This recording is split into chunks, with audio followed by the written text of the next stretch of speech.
All right, how's it going? Welcome to the Rational Live. I'm your host, David Dole. Another big live stream today. I'm kind of dressed down a little bit.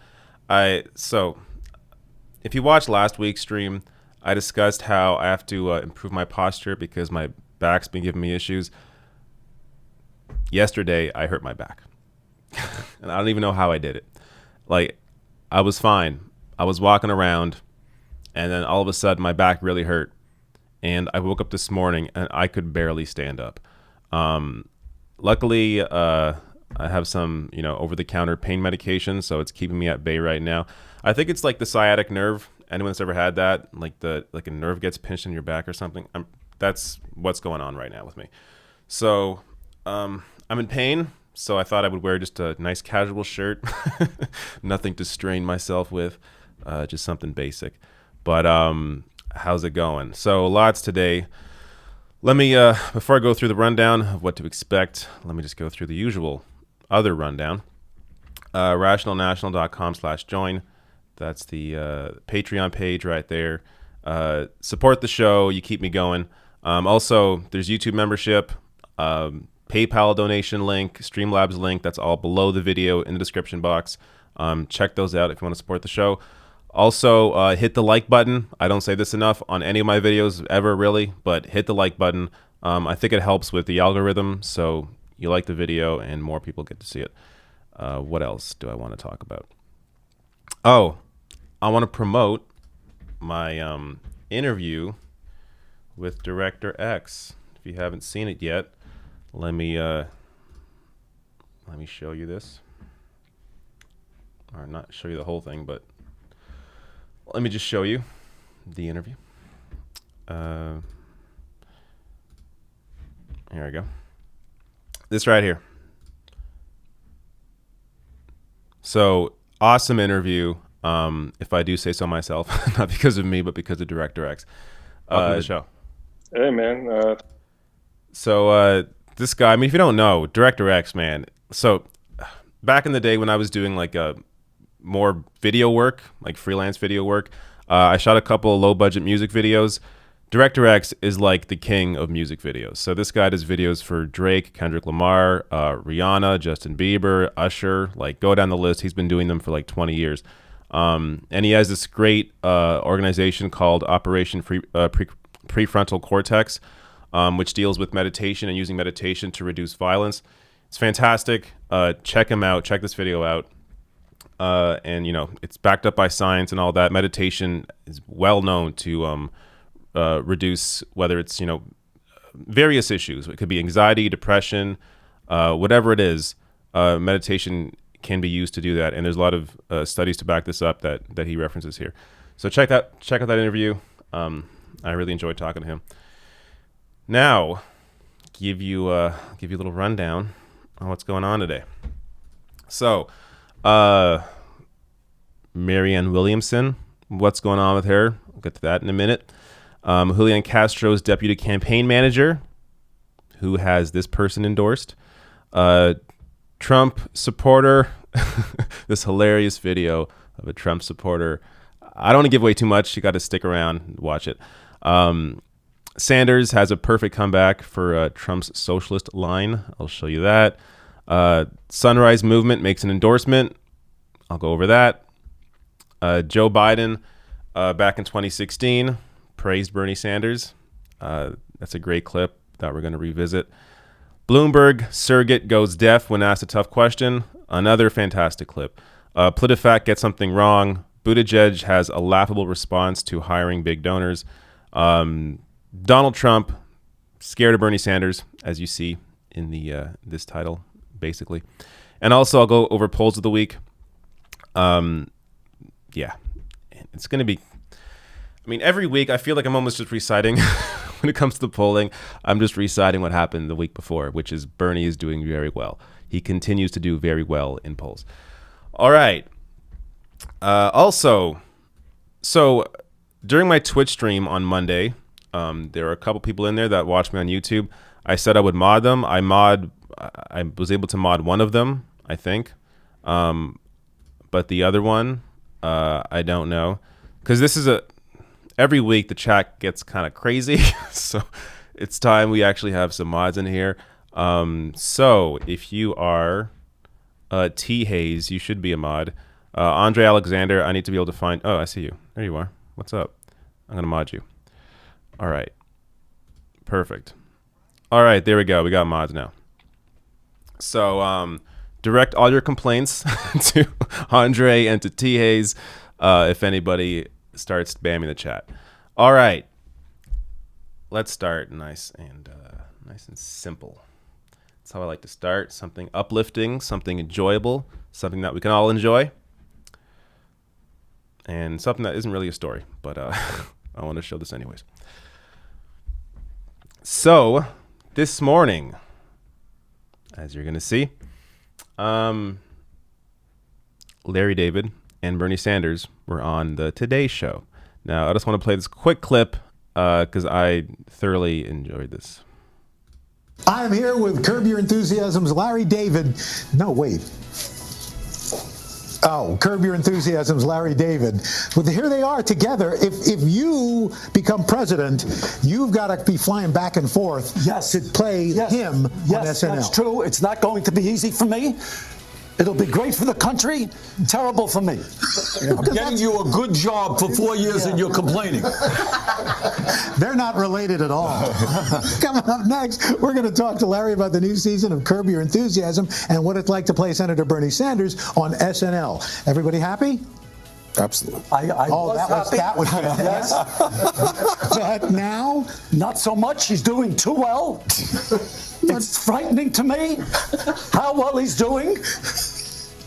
I have to rethink everything after this. But first, these messages. All right, there you go. So this is a little bit that Larry David's doing now. He was also on Colbert, pretty much said the same thing. Basically playing his character on the show, which, if you didn't know, Larry David's character on Curb Your Enthusiasm isn't actually, I mean, it's him, but that's not his personality.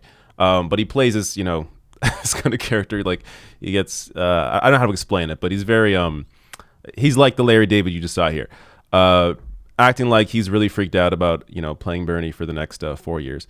Hey, if he's actually, if he's actually worried about that, which I could see, if you live in LA, you don't want to be flying to New York every week. James Adobamine, I think that's how you say his last name, does a fantastic Bernie Sanders. Just get him instead. So I'd be perfectly fine with that. But it was kind of cool to see Larry David, this guy who's very wealthy. I mean, he's got to be worth over $100 million from all the Seinfeld money. Say how, hey, Bernie would be great for the country, but horrible for him because he has to play Bernie Sanders. But that was great. Just something to start with.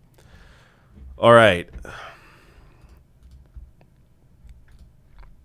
Let's get to, what should I hit first? Marianne Williamson. Let's do some Marianne. Oh, also I should mention, I think this is so last week I didn't upload the live stream as an audio podcast. Honestly, I felt like there were almost too many silent breaks to make it into a proper podcast, and I was really busy last weekend, so I couldn't spend time cutting out the silence. But this week, I'm gonna make this the first audio. So look me up on Apple Podcasts. Look up the show on Apple Podcasts, Spotify, Stitcher, wherever podcasts are. You'll find the show. If you want to hear the show, the live stream in audio form, maybe on your commute, whatever, I'll put it up there every weekend. All right. Just got to prep this story.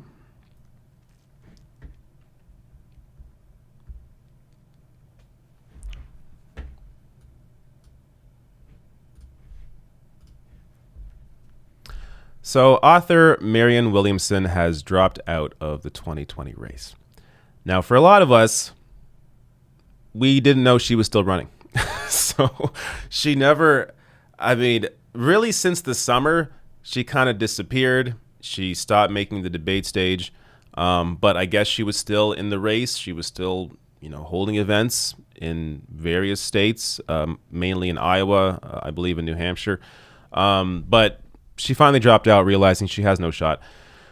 But I want to read from her statement here, because I actually think, for all the issues with Marianne Williamson, she was never really a threat to anybody. I think she raised a lot of good points, and I'm going to show you a clip from, I believe, the first debate, where she really had a fantastic answer when it came to reparations. But first, let me read from her statement here. So she said, actually, let me zoom in. She says here, "Dear friend, I ran for president to help forge another direction for our country. I want to discuss things I felt needed to be discussed that otherwise were not. I feel that we have done that. I stayed in the race to take advantage of every possible effort to share our message. With caucuses and primaries now about to begin, however, we will not be able to garner enough votes in the election to elevate our conversation any more than it is now. The primaries might be tightly contested among the top contenders, and I don't want to get in the way of a progressive candidate winning any of them. As of today, therefore, I'm suspending my campaign. My deepest gratitude to those of you who supported my candidacy for all these months. The ideas we discussed are important, and I hope that they'll find seed in other ways and in other campaigns, from rescuing underserved, at-risk, and traumatized children to proactively waging an agenda for peace and making humanity itself America's greatest ally, to integrative health models within our healthcare system, and incentivizing health, to reparations to achieve deeper reconciliation between races, to repudiating the corporate aristocracy, to the creation of a more mindful politics, to changing from an economic to a lot of freaking things here, to changing from an economic to humanitarian bottom line, to initiating a season of moral repair. We brought issues to the fore that I hope contributed to the campaign season. I remain as committed to them going forward as I was on the day we began." Okay, I think that's good. So look, I thought she was fine. This is a weird, I'm just going to say, why would you use a blurry photo of yourself? Probably a better photo you could have used for this. But I think this was a good effort, let's say. I do think she brought sort of this spirituality aspect to the race that we haven't really seen, at least that I can think of, in a Democratic primary before. So I think it's important to understand that not everybody's always on the same page when it comes to thinking about policy the same way. There are definitely people that are sort of in the Marianne Williamson camp that have this view of the world that is really based in this idea of spirituality and connectedness. And people like this can, I think, bring something to the conversation. So, and I think that really was on display in her answer here in, I believe, the first debate on reparations. So watch what she says here. And her answer here still, I think, has been unmatched by anybody else on this issue in particular. Many of your opponents support a commission to study the issue of reparations for slavery. But you are calling for up to $500 billion in financial assistance. What makes you qualified to determine how much is owed in reparations? Well, first of all, it's not $500 billion in financial assistance. It's $500 billion, $200 to $500 billion, payment of a debt that is owed. That is what reparations is. We need some deep truth-telling when it comes. We don't need another commission to look at evidence. I appreciate what Congressman O'Rourke has said. It is time for us to simply realize that this country will not heal. All that a country is a collection of people. People heal when there's some deep truth-telling.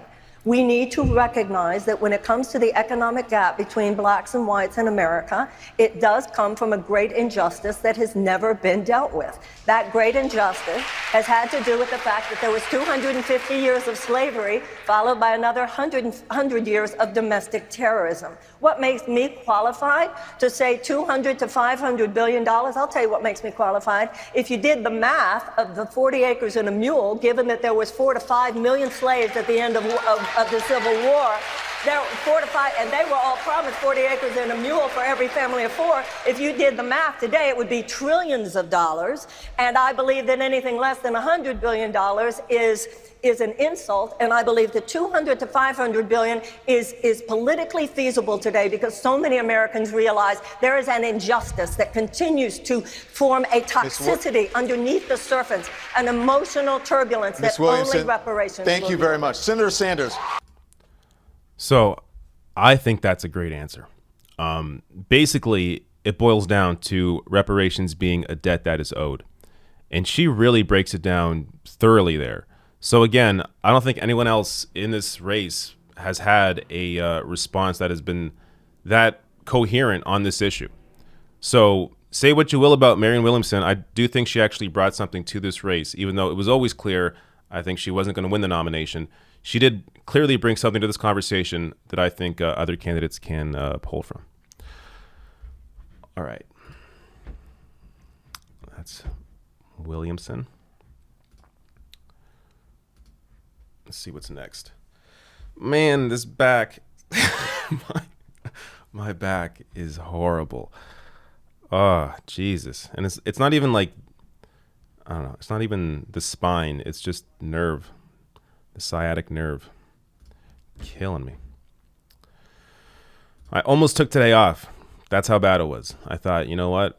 Maybe I'll postpone this till Saturday, but I'm going to work through it. All right, next up is Julian Castro. I haven't decided how much, since I'm going to be referencing a report here, I haven't exactly decided how much I'm going to be reading of this. But it is the story's a little more interesting than just an endorsement, as you're going to see. And this is not about Julian Castro endorsing Warren. It's about his deputy campaign manager. Also, actually, I'm gonna get I saw the super chat pop up. I forgot to mention that at the beginning of the show. I blame the pain pills, or just my memory.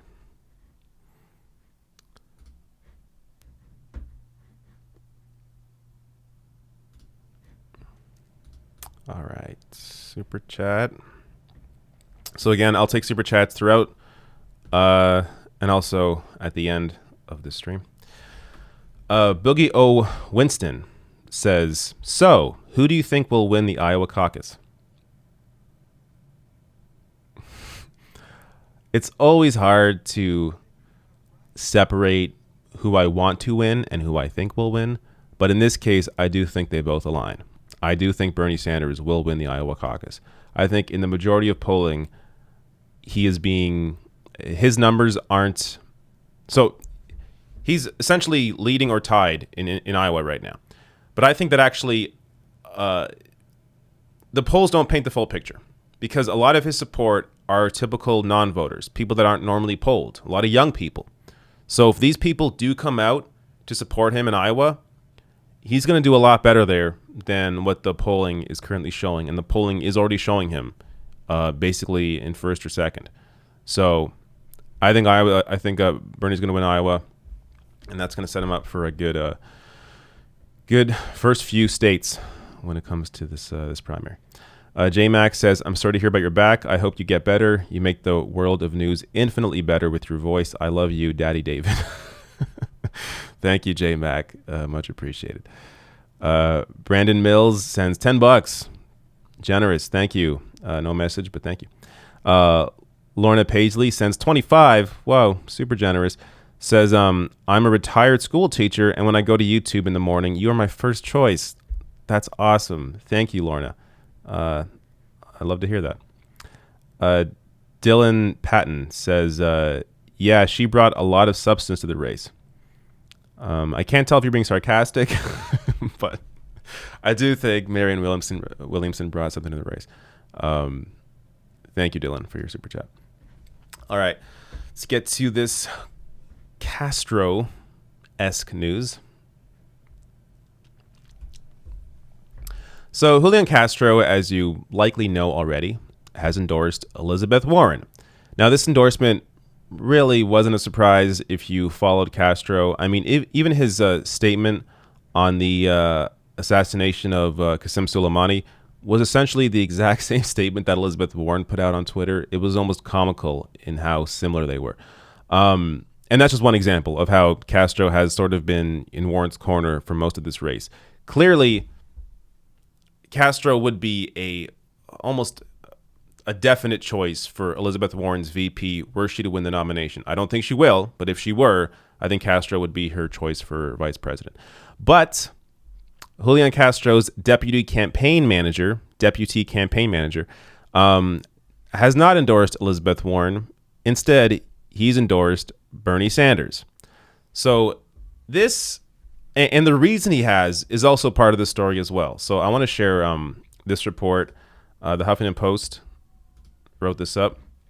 So you see here, ex-Castro staffer and top Iowa Democrat endorses Bernie Sanders. Former Iowa Democratic Party chairman Derek Eden's experience with a rare nerve disease turned him into an evangelist for Medicare for All. So let me read a little bit about this, because I do think it is a really interesting story and how he came to this decision. So Derek Eden, a former deputy campaign manager for Julian Castro and ex-chairman of the Iowa Democratic Party, announced his support for Bernie Sanders' presidential bid Friday, handing the Vermont senator one of his most prominent endorsements from an Iowa Democrat. Eden, a 36-year-old veteran of Obama's 2008 and 2012 presidential campaigns, does not fit the typical profile of a Sanders endorser, but a multi-year bout with trigeminal neuralgia, a rare nerve disease that causes acute facial pain, has ruined his finances and reshaped his politics. The political consultant, whose condition has cost his family an estimated $40,000 in out-of-pocket costs, and brought them to the brink of bankruptcy, and Sanders' record won him over. Eden is now an outspoken proponent of Medicare for All and an admirer of Sanders' consistent support for the plan. Quote, "Something that Bernie has that the other candidates don't is he has that background and that consistency," Eden said. "He is not just saying Medicare for all or no corporate money while he's running for president. He's been there all along." Let me just pause there for a second. This really says something about Elizabeth Warren, that Eden kind of understands that Elizabeth Warren is just not as trustworthy, not as solid on issues like corporate money or Medicare for all as Bernie Sanders is, especially not as consistent. I mean, Elizabeth Warren just doesn't have the 40-year record that Bernie Sanders does. Elizabeth Warren used to be a Republican.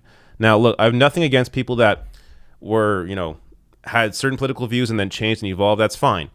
But when you're up against somebody who has a 40-year record, I mean, it does say something that Eden here picks Bernie Sanders over Elizabeth Warren, because he believes, as I think people that support Bernie Sanders understand, that he will actually fight for people. He's been fighting all along. He has never wavered on issues like, corporate influence in politics or on healthcare. And he is the one, Bernie Sanders is, to actually deliver on these issues, and doing so with the mass movement that is behind him, that is required to put political pressure on the system to actually get this agenda passed. Let me just finish his quote here. "It really pisses me off when people say we can't do Medicare for all. We're seeing constant handouts for corporations. We're seeing endless wars, nepotism, and corruption all over the place," he added. "It's naive to think that we can't expand one of the most popular and one of the most successful government programs that we've ever seen be able to provide healthcare." So I think this is a great story, because it's not just an endorsement that is based in, look, a lot of endorsements, let's be real, they're based on this idea that, hey, if I endorse this candidate, I may get a job in this administration. Julian Castro's endorsement is obviously, that was 100% part of his decision to back Elizabeth Warren. I'm not saying he doesn't agree with Elizabeth Warren on the issues, but him knowing that he would be, the top VP pick for Elizabeth Warren, absolutely played into the factor of Julian Castro backing Elizabeth Warren over anybody else in the race. But this story really shows you that, this is an endorsement that is based in his experience, his lived experience of going into debt, almost going bankrupt because of the healthcare costs that he's had to take on because of this rare condition that he has. And man, you don't want to launch me into another rant on healthcare, but the American healthcare system is so absurd. The idea that this man went into debt, $40,000 in out-of-pocket costs. And this is a professional. I mean, he works in politics. He worked with Obama in 2008 and 2012. This guy, $40,000 in out-of-pocket costs, almost brought him to the brink of bankruptcy. How can anybody excuse this system? It's crazy. Now imagine somebody who isn't this lucky. Imagine somebody who didn't get to work for Barack Obama. What kind of debt they're in. The system is just completely absurd. I mean, if you don't know that by now, this is why sometimes it takes a Canadian to tell you this, because I've never lived in that crap system. We have a single payer system that we all pay into. I can make same-day appointments with my doctor or go to any walk-in clinic. Again, we're all on the same system. We all pay into the same system. I go anywhere, see a doctor anywhere I want. I had surgery once. Quick and easy process, like 1 page of paperwork. Went, got my surgery. Never had to think about it ever again. No cost, nothing. It was just done. Part of the huge selling point of Medicare for All system is that it takes so much weight off your back. There's no more work involved, no more stress. If you need health care, you just get it. You don't think about it. You go to your doctor, you come home. You get surgery if you need it. You come home. It's a process that all of the paperwork, all that crap is not put on you. The system deals with that. So think of all the kind of freedom. Imagine your life under a Medicare for All system. Imagine how much more time you would have. If you're trying to make the case to people in your life, friends, family, to support Bernie Sanders, bring this up. Ask them to imagine what their life would be like if they never had to think about healthcare ever. That right there is a huge selling point. Not even to mention, I mean, a lot of people have healthcare through their employers, so then they're stuck to their employer. They feel like they can't leave because they have great healthcare or health insurance. So they're stuck in a job they don't want to be in. But under a Medicare for All system, you now have the freedom to leave that job, maybe go back to school, maybe start a business, maybe hire people, and they already have healthcare guaranteed to them. You don't have to give it to them. Endless benefits under a Medicare for All system. So I'm glad this endorsement came out, and the explanation to it, I think, is really important to share, and really paints a picture of, one of many reasons why people support Bernie Sanders.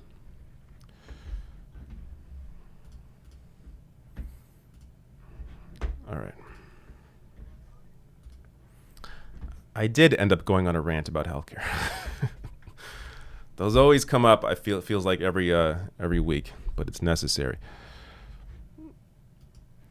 Let me get some super chats here. A lot of super chats coming in. I'm hearing them. A lot of support.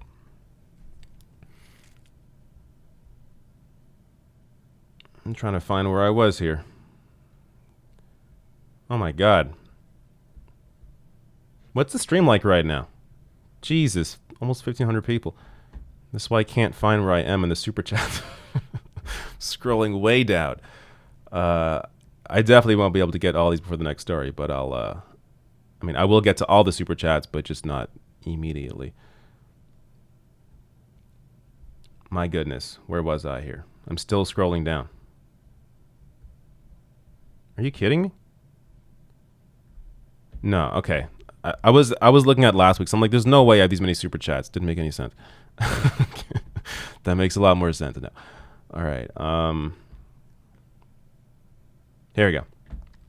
Dylan Patton says, use one of Marianne's healing crystals. Let's not be too mean here. She's out of the race. Don't worry about her. Dylan again says, Bernie will win Iowa and New Hampshire, and if Warren drops out and endorses him, he'll get Nevada too. South Carolina is a stretch, though. Yeah, South Carolina is really going to be the... let's be honest. He doesn't need South Carolina to win the primary.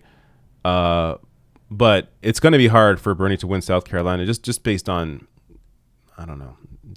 It's almost like this institutional support there that is very pro-establishment. I mean, you saw back in 2016, win for Hillary Clinton by a big number. Appears to be going for Biden this time by a big number. But you never know. I mean, if Bernie wins the first couple states, it could change the feeling in the country enough where people feel like, oh, okay, I'm going to back the winning candidate here. And if enough young people come out, enough typical non-voters that didn't come out last time come out in South Carolina, it could flip it around. But ultimately, I think Super Tuesday is going to be kind of the big takeaway. Melanie Kern Favila says, I'm concerned about the sudden support of Bernie from mainstream media. Something fishy is afoot. Any ideas why they're so positive for Bernie? Has to benefit establishment Dems somehow, but can't figure out why. So I haven't noticed that support. It was literally like, it was one day. So the day after Christmas, I noticed, I did a video story on it, like 3 different places, talked up, wow, Bernie can actually win this, and here's how he can win this. And Morning Joe is so back and forth. I mean, it's hilarious. If you go back and watch some of my coverage of Morning Joe and how they cover Bernie Sanders, some weeks it's like, wow, Bernie is great. He's bringing this new message into the party. Oh, he can definitely win. And then other weeks it's like, oh, there's no chance. Bernie has 0 chance at winning this selection. Like they're all over the place. I'm not even sure. I have no idea what influences them in that way. Like it's almost like their own thoughts at points are battling what's happening internally in terms of management and what the ideas they actually want to put out through propaganda on Morning Joe. But for the most part, I haven't seen positive support of Bernie still. I mean, today he was on, what is it, the Today Show?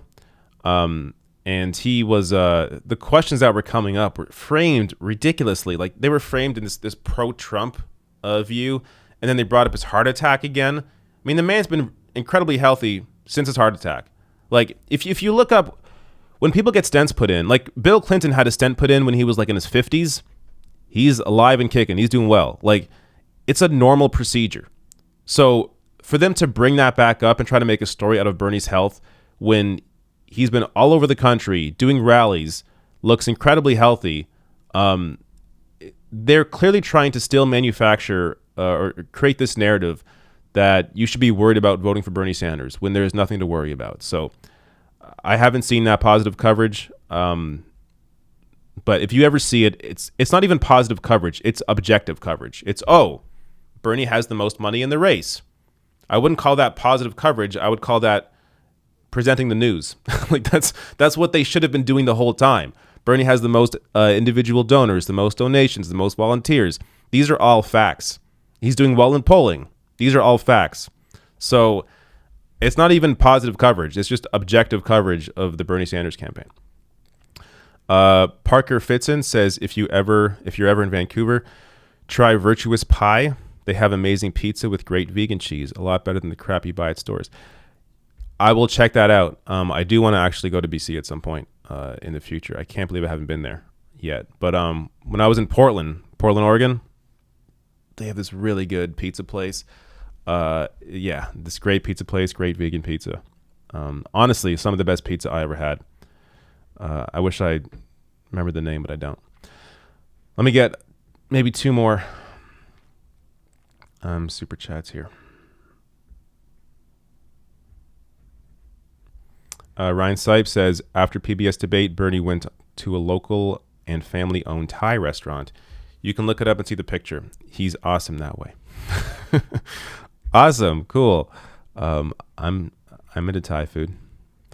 What do you mean? Says, look at Kangaroo Island from Google Earth. Is it on fire?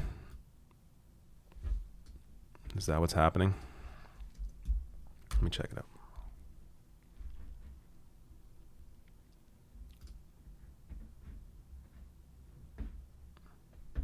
Let's see if Google Earth will show us.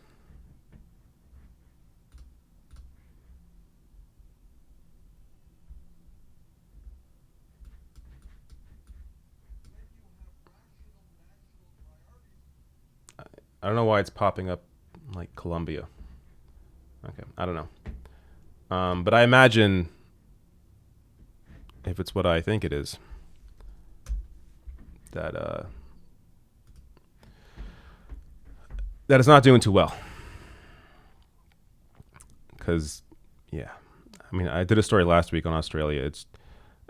I can't even imagine what Australia is going to look like in like 10 years if this keeps going the way it's going right now. Let me see if I can find an image. Here we go. Jesus. Let me see if I can bring this up. Again, this is not good for audio podcast, but I apologize.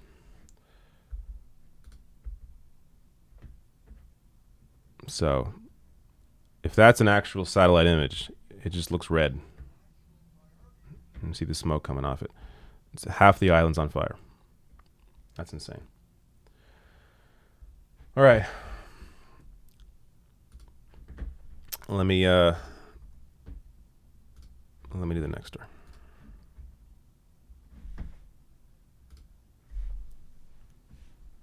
Oh, this is a good one. I'm looking forward to sharing this. If you haven't seen this video, you will laugh. I laughed.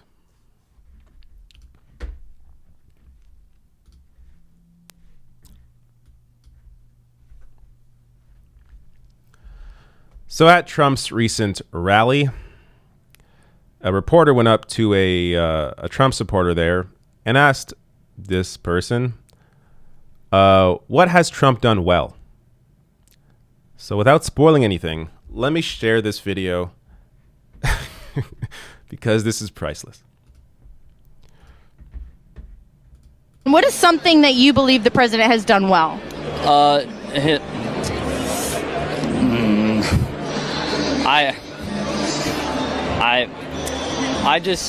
I'm not really sure. I just support him. What is something that you... So first off, shout out to Vic Berger, the always awesome Vic Berger. He finds clips like this. So, I mean, this tells you, look, I know, anecdotal, it's one person. You're going to find people like this when it comes to any politician that don't know anything about the candidates they support. But I do think you will find more Trump supporters like that than you will of candidates like Bernie Sanders, for example. I mean, I could talk for hours about why I support Bernie Sanders, why I think you should vote for Bernie Sanders, because I care about policy. I care about helping people. I care about having a leader of a superpower in the world that can actually bring forward a global vision that other countries can also get on board with. And Bernie has the vision to be able to take us into a place, not just America, but take the world into a place where we are actually dealing, say, with climate change in a serious way. But Trump supporters, they like him because they like his personality. Like, this is cult-like behavior. This is blind allegiance to the supreme leader. That's all this is. So, and I'm sure you'll find, like, it's possible in his head he was thinking things that he doesn't want to say out loud, like, hey, I like Trump because he's a white nationalist, and the guy's not going to say that to a reporter. It's very possible that was in that guy's mind. But that's the point here. Like, even if the people that do support him for reasons like that, they won't always be honest with you. They won't always tell you why. A lot of Trump support in 2016 were people that were simply fooled. They wanted an outsider. They were tired of the standard politician. They voted for Trump because they wanted change. They didn't want to vote for the same old, same old. But then there is the portion of his base that still exists, that still supports him, like this guy right here, that supports Trump because they like Trump. And they don't even know why. Because he's a character, because he's racist, because a whole number of reasons that really aren't related to anything that is based in policy or based in helping anybody. So this is the kind of, like, this is why the idea of trying to attract over Trump supporters in a general election is so stupid. you're not going to get people like this. This guy's not going to vote for Bernie because this guy doesn't care about policy. He cares that Trump is Trump. He's going to vote for Trump. He's going to support Trump regardless. You have, in order to win in a general election against Donald Trump, you have to get the people that did not vote in 2016. The young people, the typical non-voters, the independents. You have to excite those people out to vote with a bold message.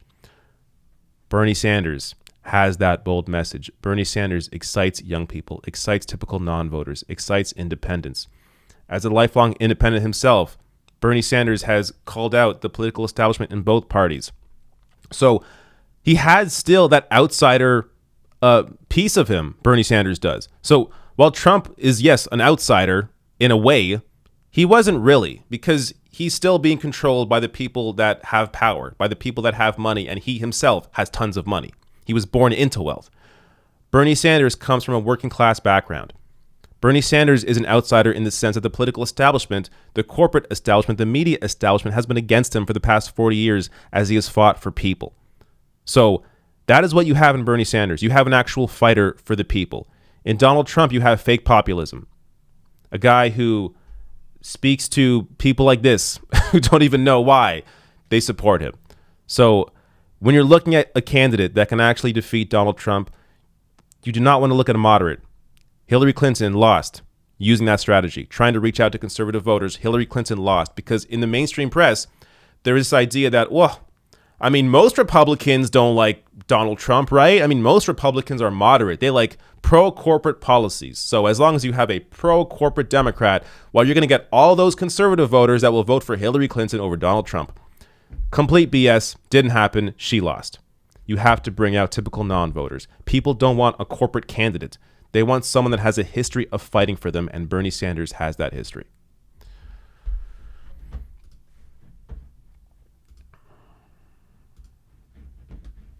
All right, let me get some more super chats here.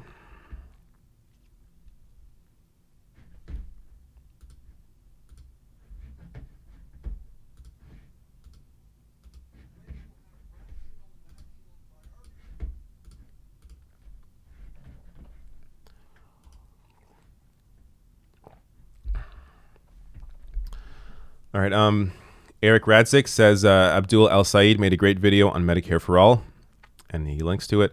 Also for sciatica, stretching, and walking are effective. Yeah, that's pretty much what I had to do this morning. If you missed the beginning of the stream, I woke up with horrible lower back pain. It's my sciatic nerve in my lower back. I'm like an old man at this point.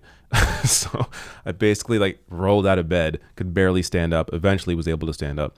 But over the course of the morning, when I was stretching, I was walking around more, and it got better. So it's not better, but it's a lot better than what it was. But yes, thank you for that. And let me check out your link here. I'm not going to watch the whole video because this is not planned, but yeah, it's a 10-minute video. But it appears if you go to, if you go to current affairs, looks like they have a video here of Abdul El Said. So this came out recently, a couple days ago. Abdul El Said talking about Medicare for All, and he is a doctor. So he's, I guess you could say, a little more well-versed in this field than most people are. So check that out. Dylan Patton says, shout out to the Canadian healthcare system. Yes, thank you, Dylan. Phoenix Taylor, big super chat, very generous. Thank you. With a little GIF here that says goal. Awesome, thank you. Peter King says, generous super chat, says all progressive channels don't support Bernie. All progressive channel that don't support Bernie at this point are just as guilty as mainstream media. You can look for fairness after we have progressive president pushing the agenda, not your ego. I don't know who doesn't at this point. Oh. I can think of one person who isn't backing Bernie yet, that I guess would count to be in this progressive space. But like, everyone has their own objectives, right? Like, I don't know. I don't want to try to make guesses as to why other people take certain positions. But regardless, I think enough of us support Bernie Sanders. It's pretty clear. And we cover him where it's clear that we support this agenda. And there's actually a place you can go. Luckily, Bernie supporters can. A place you can go to get some objective coverage on the campaign. Well, also, I mean, objective in the sense that I'm going to be objective to the facts, but I'm also going to give you my opinion. And it's my opinion that Bernie Sanders is like a once-in-a-lifetime candidate. There's no one that's even come close, I think, in the past, like, at least, 40, 50 years, a candidate like Bernie Sanders. Jesse Jackson in 88, though, I guess you could say he would have been a solid candidate as well. But, yeah, to have someone this close like Bernie Sanders with this kind of record, this dedication to people, if you're in support of these kinds of policies, I don't know how you can't support him at this point. I just think it's obvious if you're educated enough on the candidates and the issues. Silas Greystone says, time to pass the Second Bill of Rights, introduced 77 years ago by the only president elected 4 times in history, Franklin Delano Roosevelt. The only candidate with the power of the people. Hashtag President Sanders. Yeah, pretty much. Bernie Sanders pretty much is the second coming of FDR, minus the fact that Bernie isn't like one of the wealthiest people in the country. But it's hard to find class traders like that are that dedicated to this kind of agenda. Ray says capitalism. Also, last 2 super chats were also very generous. Thank you.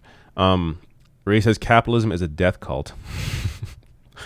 Celeste MI says, what would be a good cabinet appointment for Nina?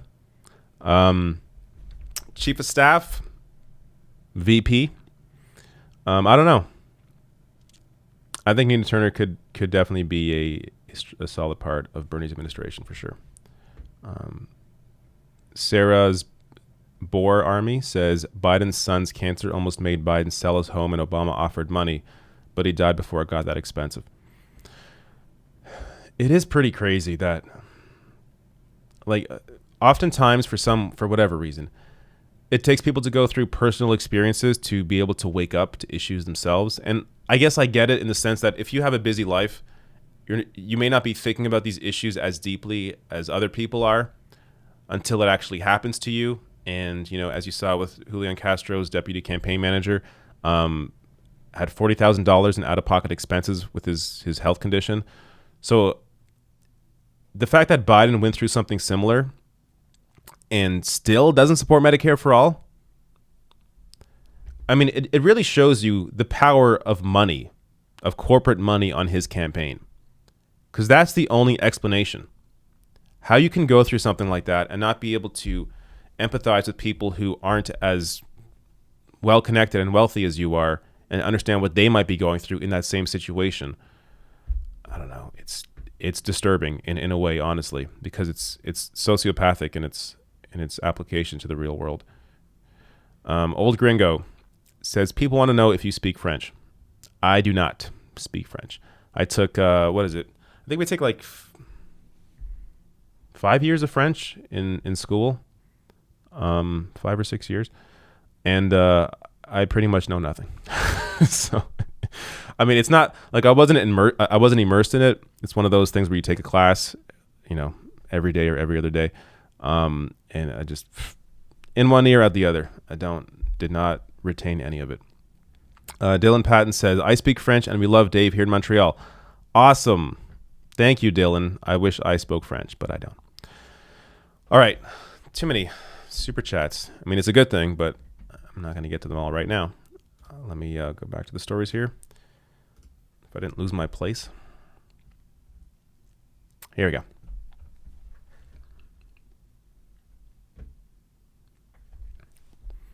So in a potential matchup with Donald Trump, there's this odd worry. I think it's odd that people will label Bernie Sanders a socialist. And that in itself will somehow hurt him.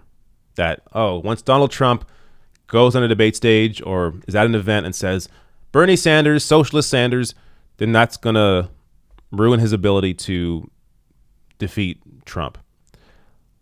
But on CNN, Anderson Cooper had Bernie Sanders on, and Bernie gave a fantastic explanation on how Donald Trump is also a socialist, but a different kind of socialist. And I think this is the most effective way of really dealing with any kind of question that comes up about this socialist attack line.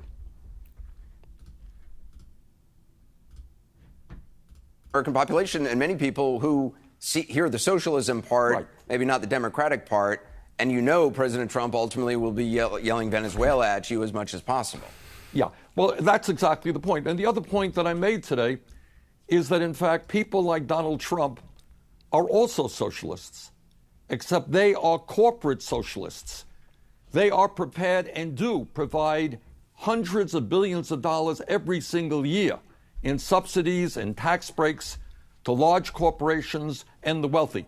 Anderson, you will remember very well the Wall Street bailout. Now, Wall Street is the epitome of unfettered capitalism. That's what they believe, except when their greed and illegal behavior nearly destroyed the economy, they went begging to the Congress. They were big-time socialists, and they said, we need federal help. Give us $700 billion from the Treasury and trillions of dollars in low-interest loans from the Federal Reserve.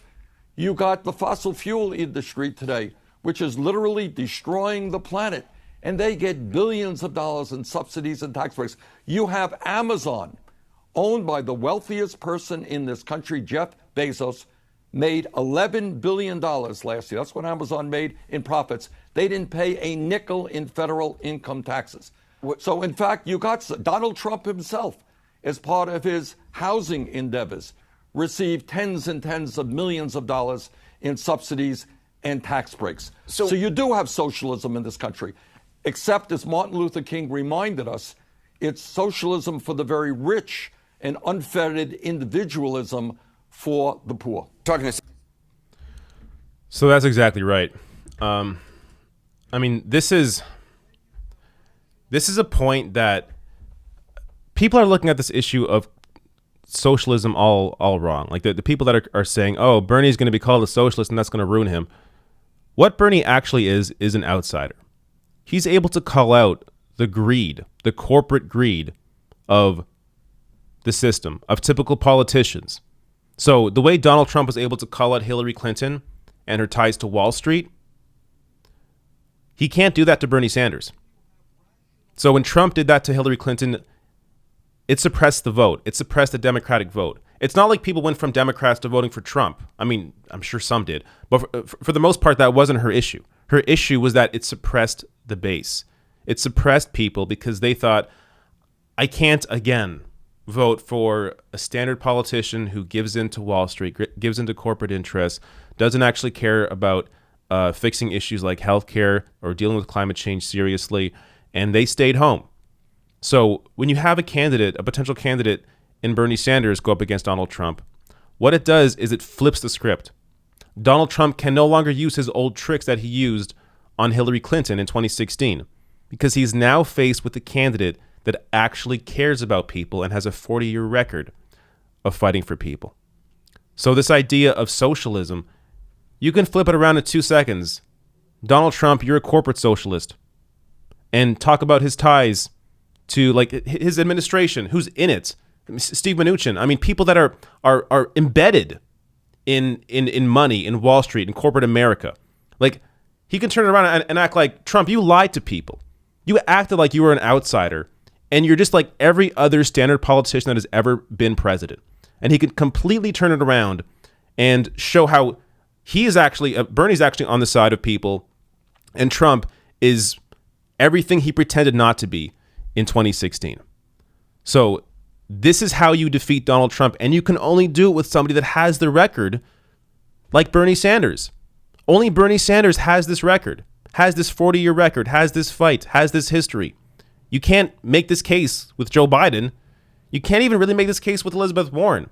So Elizabeth Warren, yes, is much better than most of the other candidates in the race. But I think there is a massive gap between her and Sanders. So you need somebody that has actually been there the entire time. You can go back to the 80s and see Bernie Sanders fighting for people.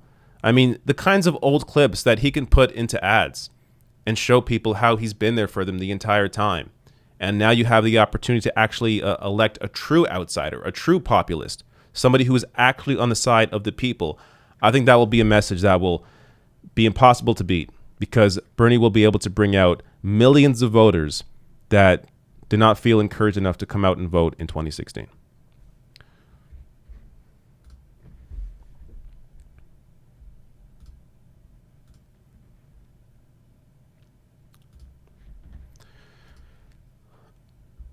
All right, let me hit up my back. Let me hit up some more super chats. Jesus. Alex Ramirez says, "What's up, David? If Warren drops out of the race, leaving only Bernie and Biden left in the primary, who do you think she'll endorse? Will she do the right thing this time or disappoint like she did in 2016? So I think she'll either back Bernie or wait. I don't see her endorsing Biden over Bernie. But like the worst that she's capable of, I think, is not endorsing at all. So I think I'm inclined to believe that she would back Bernie during the primary if she were to drop out but before the end of it. But it's all speculation at this point. But you got to think, especially if Warren wants to say in the Bernie Sanders administration that it would be smart of her, just politically, for her own sake, for her career, to endorse Bernie as quick as possible. But we'll have to wait and see if that happens. Dylan Patton again. Thank you for your generosity here. I live in Montreal and love Bernie. 15 rallies in 2020. 15 rallies in 2020. Are you going to 15 rallies in 2020? I guess the good thing about being in that part of Canada is it's a pretty quick drive to Vermont, I imagine, right? I do want to go to Vermont at some point.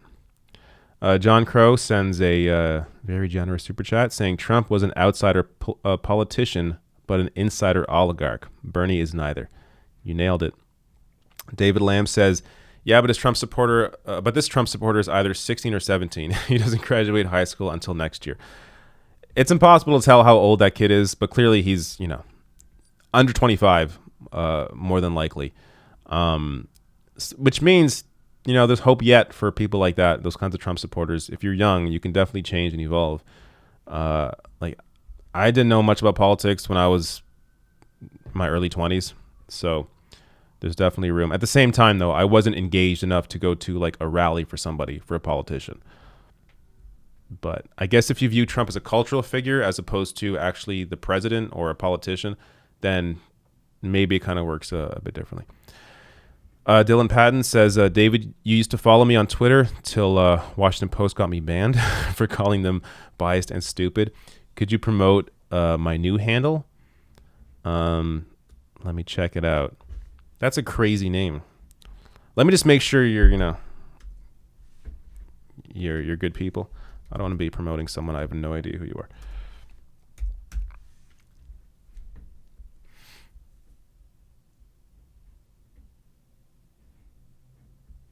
Cool. All right. DMGP with how many sevens? 7 sevens. DMGP with 7 sevens on Twitter. Check him out. Ryan Sipe says, do you drink tea? If so, what kinds? Actually, I do. Lion's Mane tea is kind of my go-to right now. If you look it up, there's a Lion's Mane powder tea. It's supposed to be good for your brain, so I drink that mostly. Otherwise, green tea, nothing too fancy. Actually, chai tea, I like a lot as well. Chai tea's great. All right, let me find my place, but then go to the next story. All right.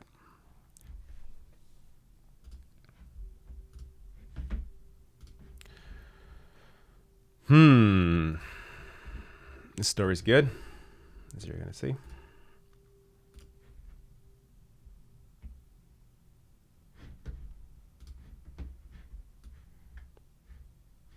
Very active chat right now. Hope the mods are doing their work. Looks a little cleaned up compared to last week, so that's nice.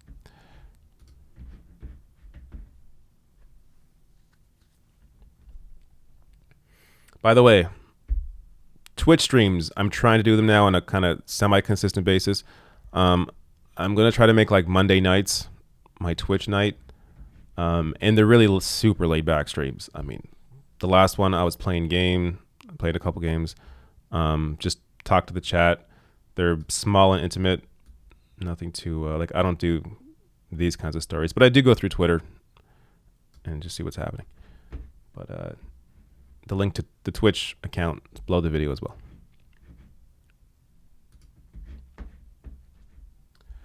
All right. Just a minute. Here we go.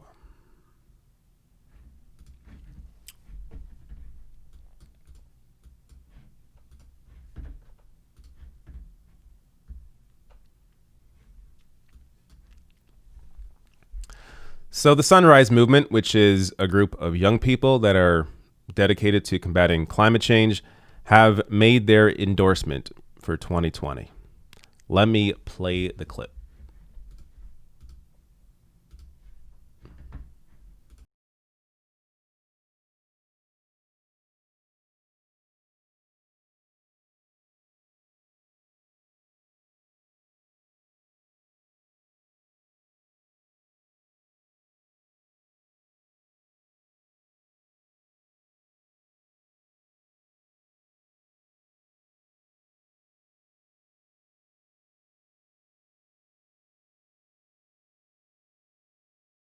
I am one of the co-founders of and currently serving as the executive director for Sunrise Movement. We're endorsing Bernie Sanders for president because he has proven again and again and again that he understands this issue. He understands its scope.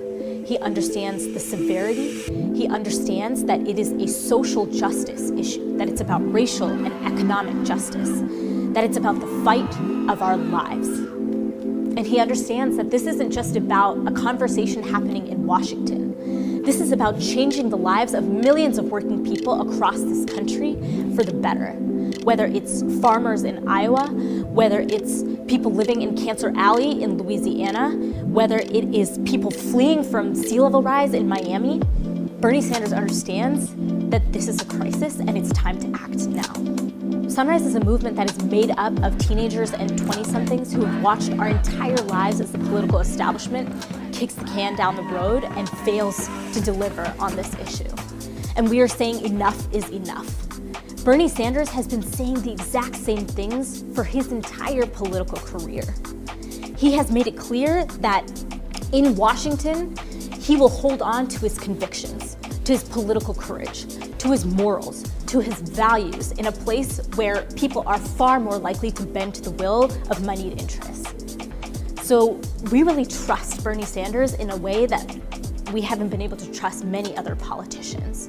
And we believe that if Bernie Sanders becomes president of the United States of America, his first and foremost priority will be to the people of the United States of America.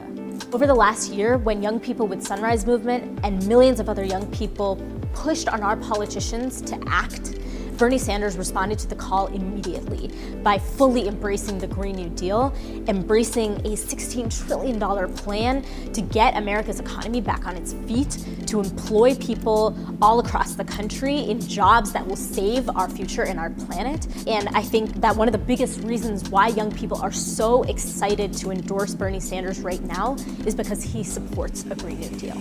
We demand a Green New Deal! We demand a Green New Deal! We demand a Green New Deal! Bernie Sanders is one critical part of the equation, but he won't be everything. When Bernie Sanders says he'll be the organizer-in-chief, what I hear is that he's saying that it isn't just about him, that we can't enact a political revolution in this country just because of one man or one moment.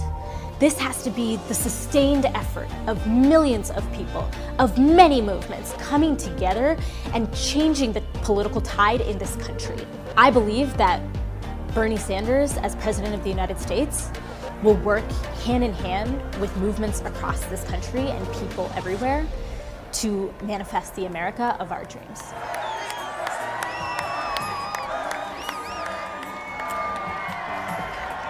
You'd love to see it. There you go. And that really, the last point that was made there, I think is the most important point. Bernie Sanders is the organizer in chief.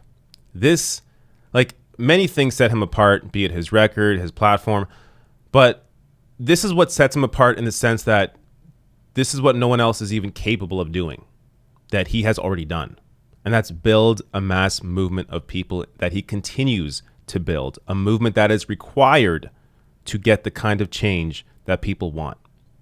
So when you're talking about, climate change, the single most important issue, because it deals with the future of humanity, you need a mass movement of people to be able to put enough pressure on the system that is able to combat the corporate interests that currently control it. So Bernie has the ability to work within the walls of Washington while the movement works outside the walls to really put the pressure on and get this Green New Deal through, not to mention everything else. Let me show you the breakdown of the support here. So see if I can zoom in. That didn't work. That didn't work either. But basically, if you can see, it's really small, but this giant yellow here, that's Bernie Sanders. So let me give you the actual numerical breakdown. So this is the vote breakdown of people in Sunrise Movement that voted for each candidate. Bernie Sanders got 76% of the vote. So this giant yellow portion of the pie chart here. Elizabeth Warren, the green portion, 17.4%. And then guess who's third? No preference, 1.85%. And then every other candidate is below no preference. I think that pretty much tells you everything. Let me look at this other piece here. So voters under 35 versus over 35. Most of the voters were under 35 in Sunrise Movement. So this really is a mass movement of young people. Now let me also show you Bernie Sanders and his response to this endorsement. I want to take this opportunity to thank the Sunrise Movement for their very, very important endorsement. And I want to thank them for being one of the leaders in this country in understanding that in terms of climate change, we face an existential threat, not only here in America, but around the world. And what the Sunrise Movement understands, what they are fighting for, and what I am fighting for, is to tell the fossil fuel industry that the future of our planet is more important than their short-term profits. So with Sunrise, with other great organizations around this country, with the American people, we're going to come together not only in this country, but we're going to ask people all over the world to tell their governments that now is the time to transform our energy system away from fossil fuel to energy efficiency and sustainable energy. I don't have to tell anybody out there what's happening in Australia. Australia is burning. California has been burning. We are seeing extreme weather disturbances in Europe. We're seeing it in Houston, Texas. Unprecedented levels of rain. We're seeing drought. We're seeing rising sea levels. Now is the time for us to lead the world in coming together. And my message as president to people all over the world, to Russia, to China, to India, to Pakistan, to Brazil, the countries in every continent on earth, that maybe, just maybe, instead of spending $1.8 trillion every single year on weapons of destruction designed to kill each other, that now is the time to pool our resources and to fight our common enemy, which is climate change. So Sunrise, thanks so much for your support. Let's go forward together. Let's win this election. Let's defeat Trump. Let's transform this country, and let us save this planet for our kids, our grandchildren, and future generations. Thank you all very much. There you go. The movement is behind him. I don't just mean the Sunrise Movement. I mean the movement of people, the mass movement of people. Be it Sunrise, be it other progressive groups that have endorsed him. I'm forgetting the name now, but there was this massive progressive group that represents over 600,000 families that endorsed Bernie Sanders as well. I mean, those are the endorsements that matter. So, you know, people like Joe Biden are going to be like, well, John Kerry endorsed me. John Kerry, who lost to George Bush, he endorsed me. So that means what exactly? That you're going to lose too? Like, those endorsements, who cares? These are the endorsements that actually matter. Where the people are, who will be knocking on doors, who will be phone banking, who will be volunteering, who will be donating, who will be involved in the political process, not just during the campaign, but after the election as well. That's who matters here. These are the endorsements that matter. So this endorsement is huge. Don't get it twisted. Don't think like this, oh, well, obviously they were going to endorse him. Yeah, I do kind of think it was obvious they were going to endorse him, but it's obvious because he is the movement candidate. And this is why endorsements like this matter. Because it's not just about, you know, headlines. It's about what can actually get done utilizing the endorsements that he has.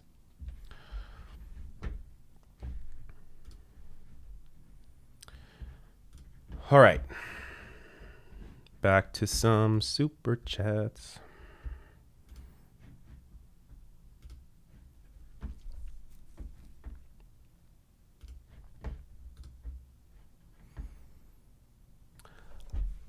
Raleigh says Nina VP, heart, peace sign, smiley face. I'm totally down for Nina Nina Turner as VP. She is awesome. J Mac sends a generous super chat saying, which would you pick? Klobuchar, Buttigieg, Biden, Steyer, Bloomberg, or cyanide? Well, the joking answer would be cyanide.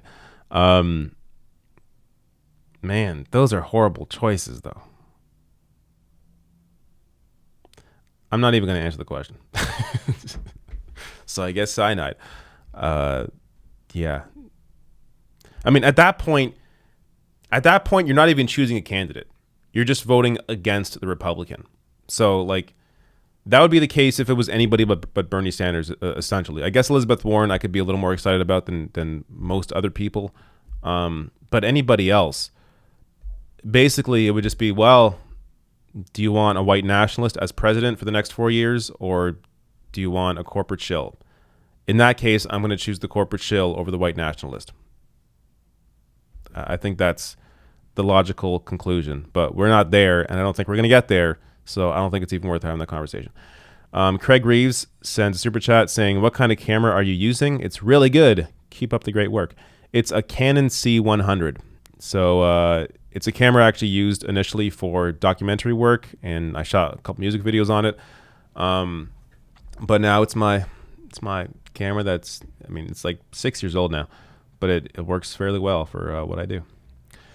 Fabrice Bongartz says, just called Trump a fascist in return which he is. True, but those names, like, just saying, like, I assume this is in response to when Trump would call, Bernie a socialist. Just saying the word fascist, I don't think is going to work. Like, most people are going to be like,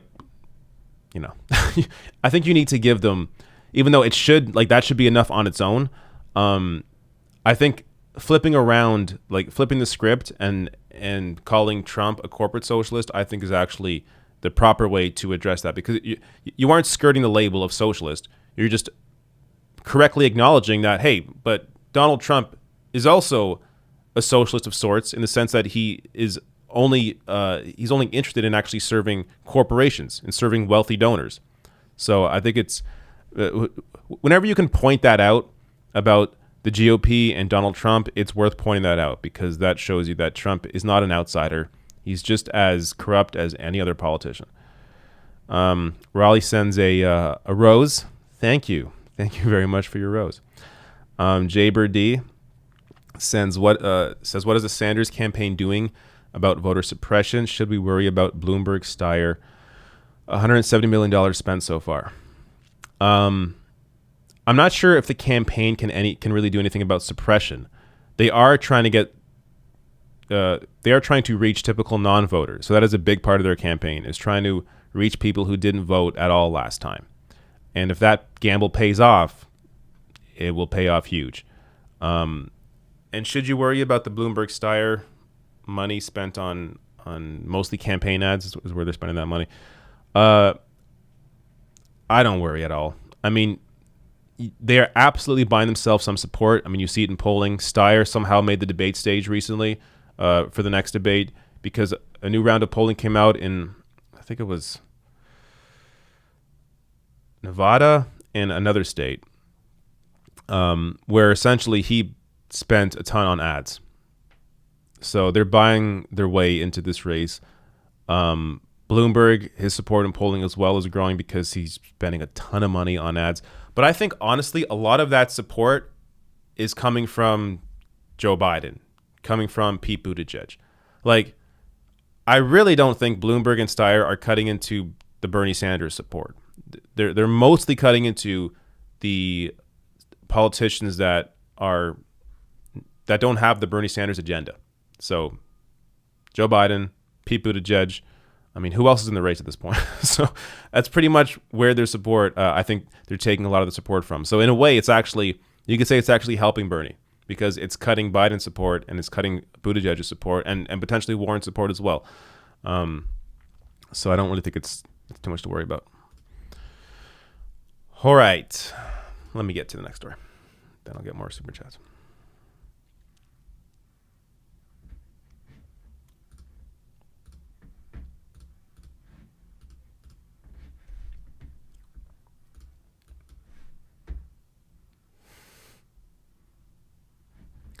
All right, this next one I just enjoy. I'm not even sure if I'm going to make a segment out of this, but I just saw it and I want to share it again. So back in 2016, Joe Biden was asked about Bernie Sanders. Now, before I even share anything about what he said, about what Joe Biden said about Bernie Sanders, let me just share the clip and then I'll discuss it.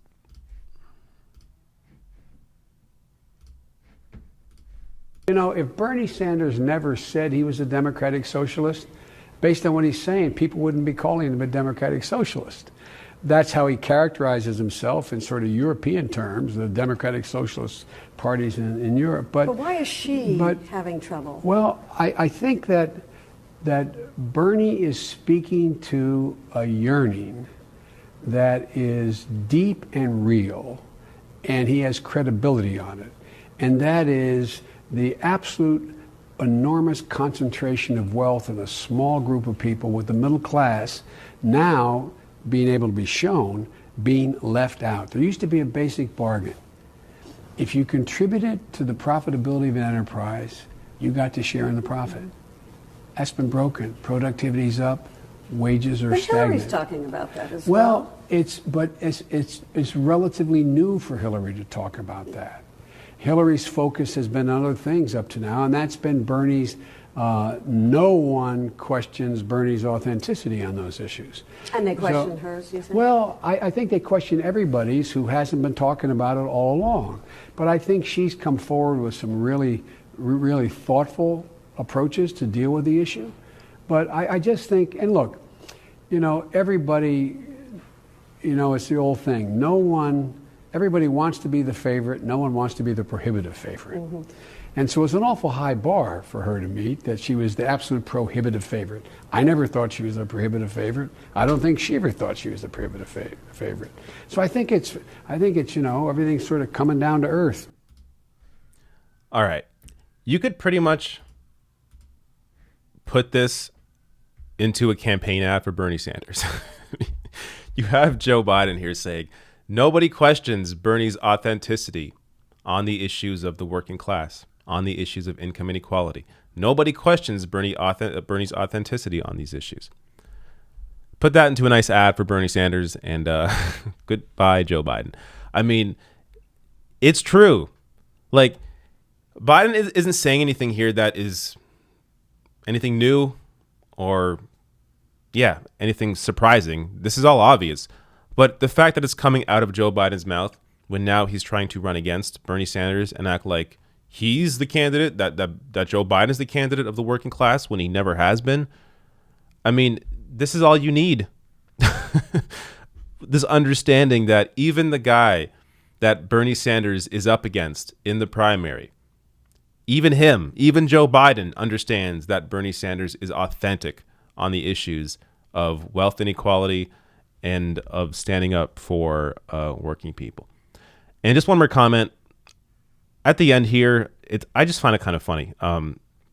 Joe Biden thinks that Hillary Clinton never saw herself as essentially the presumptive nominee. Really? I think it was pretty obvious the whole time that she was annoyed that anybody was even running against her.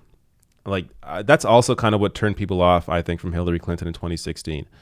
That there was just this air of like, oh, it's my turn. It's my turn. I'm with her. It's my turn. I'm with her. As opposed to, what are you going to do for people? What's your record? Why did you just give a speech to Wall Street where you made like over $100,000? Like, who are you actually fighting for?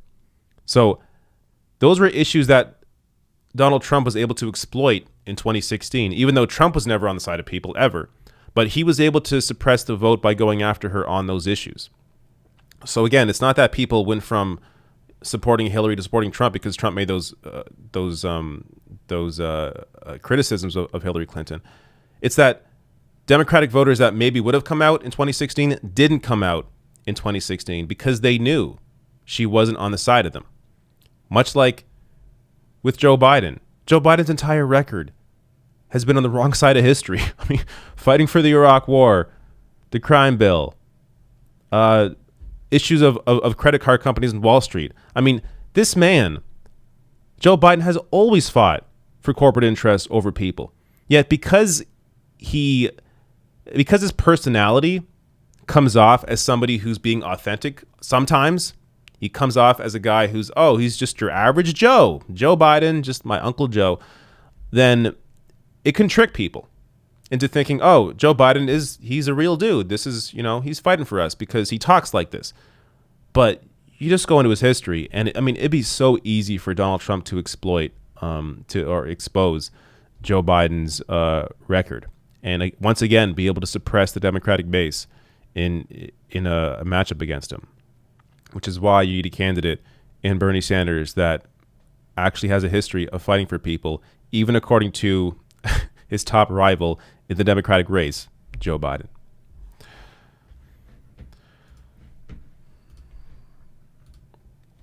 Time for more super chats.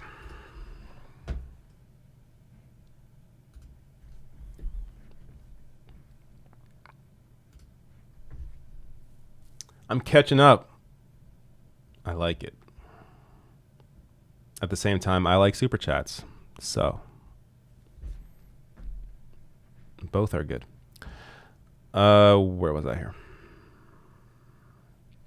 Dylan Patton says, I'm going to 15 rallies in 2020. Went to 7 in 2015, 2016. Only one in Vermont, but I was at the big one in New York City 2015 and 2019 with AOC and Michael Moore. Damn, I'm jealous. How do you make it into those rallies as somebody who isn't living in the country? Because when it comes to their email list and that kind of thing, you have to put in like your zip code. I guess you could fake a zip code, but I don't know how that process works. But yeah, I'd be curious to know how that whole process, how as somebody who doesn't live in America, how you can attend a rally or even know a rally's happening. It's kind of like, the big question. But I would love to attend some rally in 2020. That'd be great. Lloyd Tucker says, Nina Turner 2028, quote, that's it and that's all. I could see it. I mean, it depends what position Nina has in Bernie's assumed administration. At the same time, you got to look at people who are also currently in Congress right now. AOC, I could see running. Rashida Tlaib, I could see running. There are definitely some other candidates, potential candidates out there that I would love to just go in the future, just get a little glimpse if there is a Bernie presidency and that far ahead in like a 2028, who's running at that point. But we can't zoom ahead in the future. Larry the Truth says Bernie 2020 don't want corporate. What? I think you meant to say corporate. Oh, corporate scumocrats. Ah, I get you. Just call them corporate Democrats. You don't got to add the extra variable on there. But yeah, of course, Bernie 2020 all the way. All right, let me get the next story here.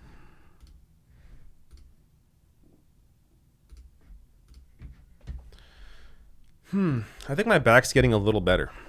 I somehow cracked it during one of the videos, and since then, it's bothered me a little less. Oh, this story I really enjoy.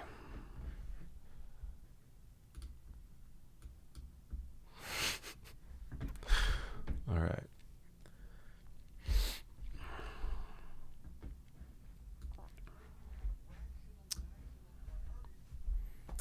Michael Bloomberg surrogate Greg Fisher, who's Bloomberg's campaign co-chair, appeared to go deaf when pressed on a question about how Michael Bloomberg would be able to appeal to Elizabeth Warren or Bernie Sanders supporters. So watch this clip, because this is just, I mean, I guess this is how you get out of a hard question when there really is no answer to it.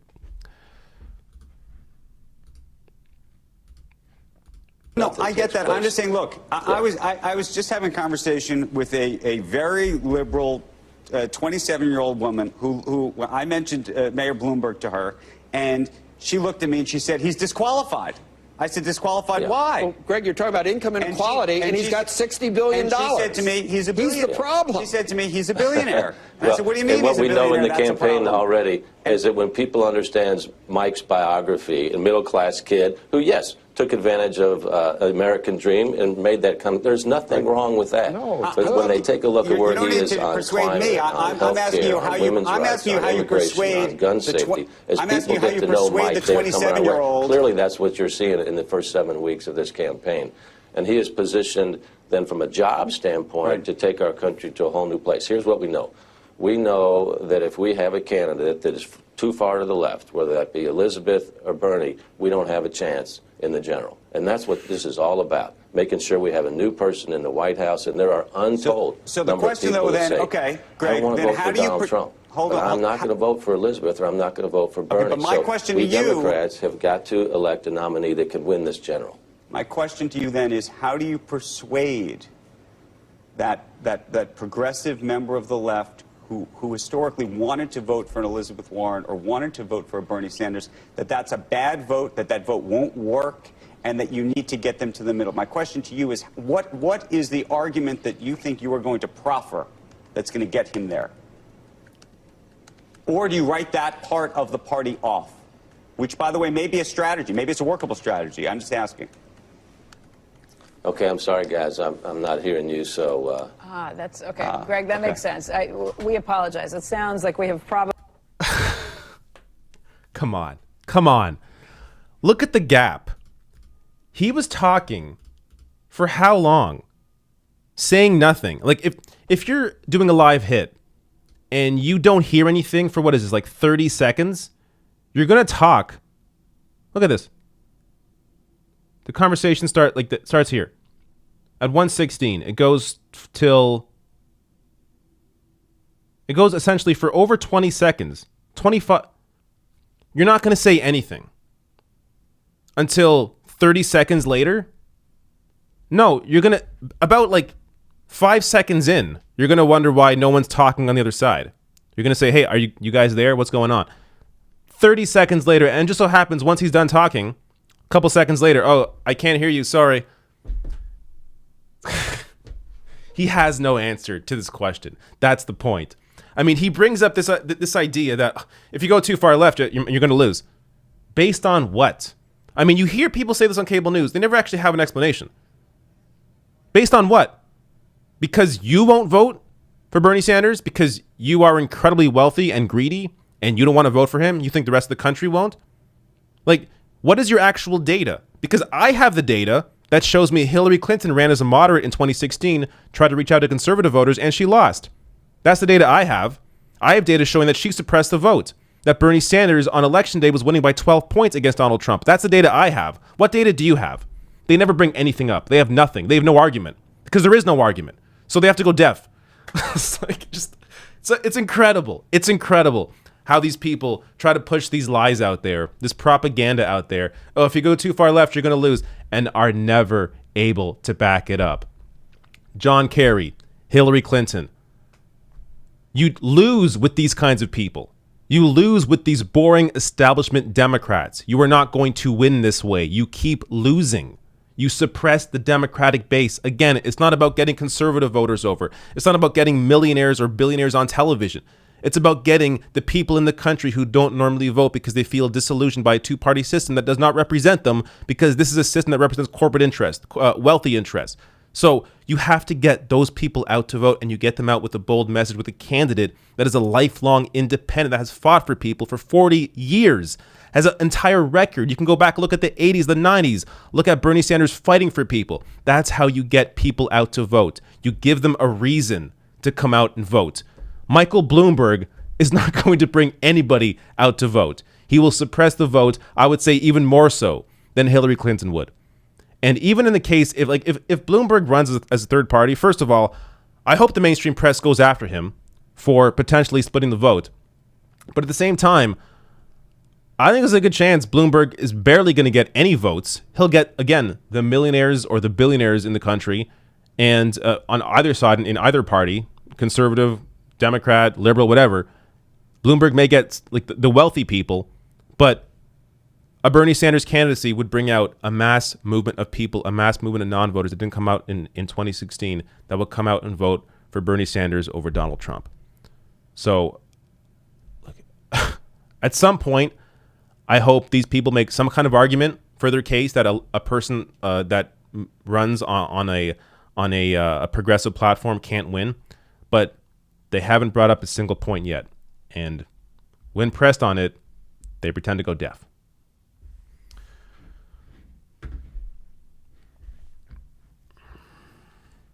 So that was fun.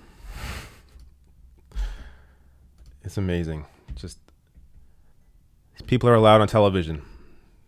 They aren't criticized. Nobody ever brings up this dipshit on here. The CNBC host didn't bring up, what you think Bloomberg's going to win? But how about Hillary Clinton? She is running on the same strategy that Bloomberg's running on, of reaching out to conservative voters, and she lost. Nobody ever brings that up to either Bloomberg surrogates, Biden surrogates, Buttigieg surrogates, whoever. Nobody on television ever brings that up because they're paid to not bring it up. They're paid to sow discord. They're paid to tell you that no, good things aren't possible. Keep voting for the crappy candidate because that's who we support, because they're not going to raise our taxes. Unbelievable.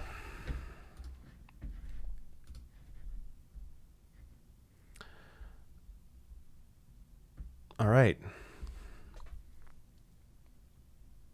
I'm going to skip the PolitiFact story because it just, I don't know. Let me go through it just because I have it prepped, but I'm not sure if it's even all that interesting for people.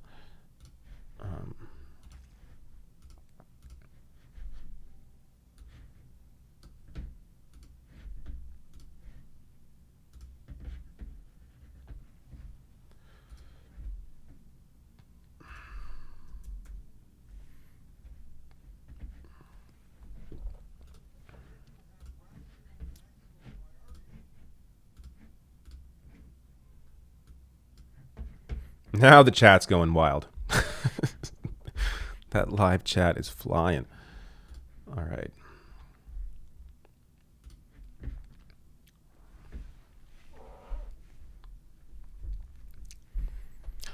So it appears that PolitiFact got something wrong. And this was broken down by Ryan Grimm at The Intercept. First, let me show you exactly what the PolitiFact is. So here, PolitiFact quotes Bernie Sanders saying, in 2018, Biden lauded Paul Ryan for proposing cuts to Social Security and Medicare. And PolitiFact is saying that is false. But Ryan Grimm breaks down how, in fact, no, it's not false. It is completely true, and that PolitiFact should actually correct it. So the Ryan Grimm thread starts here saying, this fact check of Bernie Sanders' newsletter on Biden and Social Security is just flat out wrong in multiple ways, and I'll explain how. He goes on to say, PolitiFact says Biden was being sarcastic about mocking Paul Ryan when he agreed that you have to cut Social Security to balance the budget. But that whisper thing Biden does is an old move. He does it when he's speaking forbidden, politically incorrect truths to the left. Go watch Biden's speeches. You'll find that whisper move is consistent. Means he's attacking the left. But okay, say you don't believe me. It's wrong on a second count here. PolitiFact bolded the wrong words. The right ones are highlighted. Quote, it still needs adjustment. Adjustment in Washington is a euphemism for cuts. That's just a basic fact of congressional lingo that can't be disputed. But I don't blame PolitiFact for not being familiar with it. Now that they are, this should be corrected. This part, though, there's no excuse for.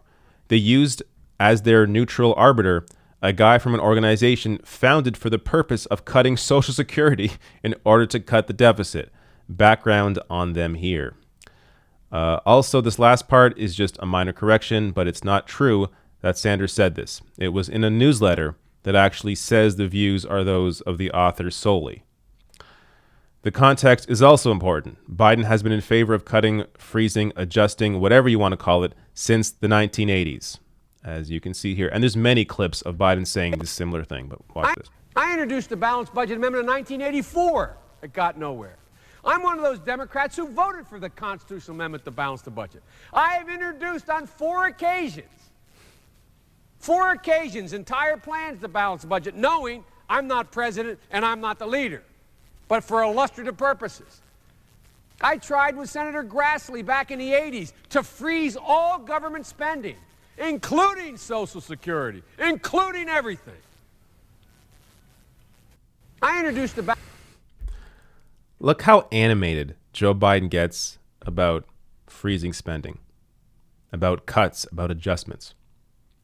Imagine he got this excited about maybe guaranteeing everyone health care, maybe having free public college, maybe dealing with the climate change emergency seriously. I mean, it is amazing that Joe Biden, as pointed out by AOC this week, that Joe Biden and AOC are in the same party. Because you have here somebody who essentially is a moderate Republican. That's who Joe Biden is. Liberal on cultural issues, I guess, even though, again, took him till 2011 to finally support gay marriage. Bernie supported gay marriage back in the 70s. But fine. Moderate Republican, Joe Biden. Yet he's somehow a Democrat. I talked about this on my video about this, but Joe Biden and AOC, if they were in Canada, there almost aren't parties for them. So Joe Biden is essentially, Joe Biden is to the right of the Conservative Party in Canada on healthcare, at the very least. So at best, you could say Joe Biden's a conservative. At very best, maybe you could make him a liberal, but I really think he belongs in the Conservative Party. But still, he's to the right of the Conservative Party in Canada on healthcare, because the Conservative Party here does not want to get rid of our single-payer system. AOC is to the left, I think, of the NDP. So these are two politicians where in America, they're in the same party. So the NDP is essentially the Labour Party in Canada. But I would say AOC, at least rhetorically, and in the fact that she's openly like a democratic socialist, I would say she is to the left of the NDP as a whole. Now, there are politicians within the NDP that you could say are maybe more aligned with AOC, so she could maybe still belong in the NDP. But in terms of the party as a whole, she's to the left of the NDP. Joe Biden is to the right of the Conservative Party, at least on healthcare. So these two people are in the same party. It's unbelievable. And just to get back to the point here of PolitiFact, like PolitiFact, they're usually pretty good from what I've seen, but they have definitely had mistakes like this, and they're almost always mistakes that are in favor of the establishment, a favor of politicians like Joe Biden, and against Bernie Sanders or progressive policy. And this is another example of that.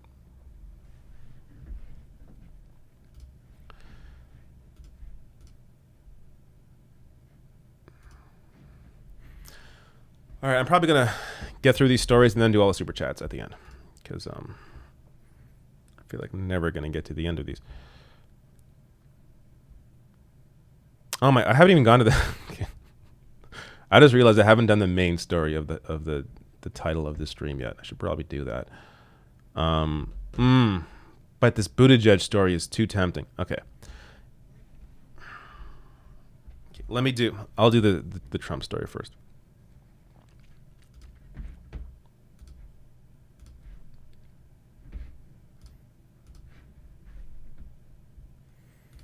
There are almost so many stories this week that I could take next week off and just clip all of these segments and turn all of this into different videos. But I'm not going to do that because the news moves too quickly.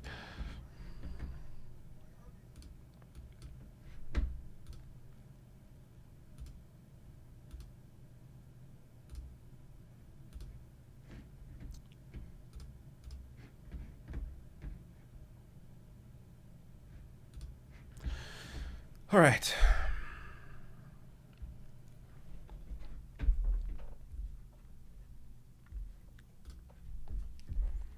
So Donald Trump is apparently noticing that Bernie Sanders is rising in the polls and has a ton of support behind him. So as I'm going to get to, Donald Trump brought up Bernie Sanders at least a couple of times during his most recent rally. But first, let me show you this tweet from Bernie where it screenshotted their email. So the email from the Trump administration. So Bernie Sanders tweets out here, Donald Trump is attacking us because he knows we will beat him in the general election.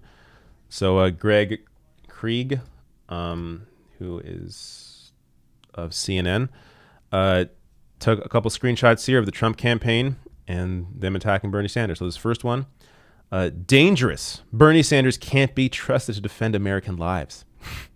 Sanders opposed taking top terrorist Soleimani off the battlefield while repeating Iranian and Russian propaganda.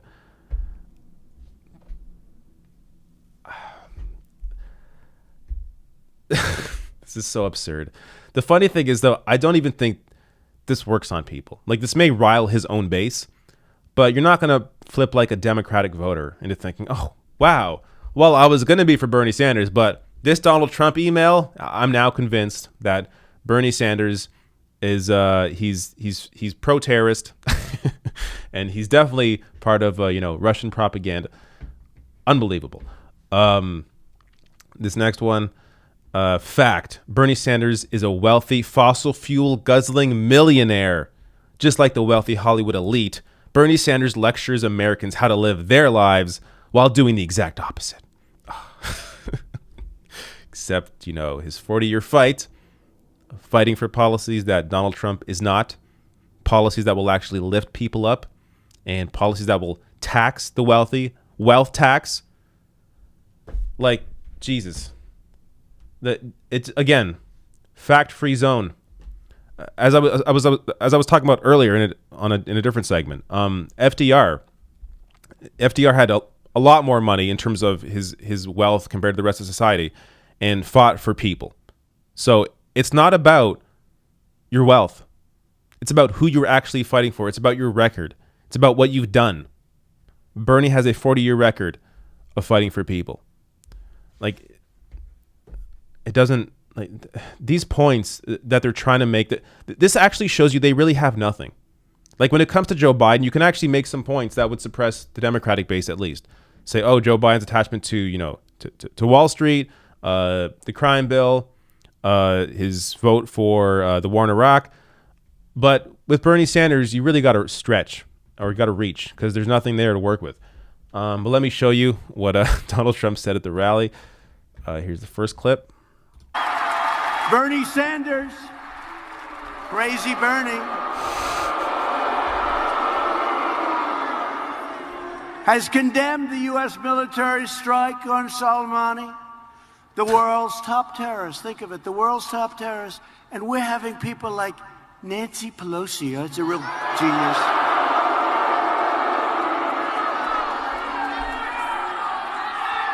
Do you believe that one? Nancy, nervous Nancy. But here's the guy who slaughtered and butchered civilians all over, and military, whoever was in his way. And we have Bernie and Nancy Pelosi, we have them all. They're all trying to say, how dare you take him out that way? You should get permission from Congress. You should come in and tell us what you want to do. You should come in and tell us so that we can call up the fake news that's back there and we can leak it.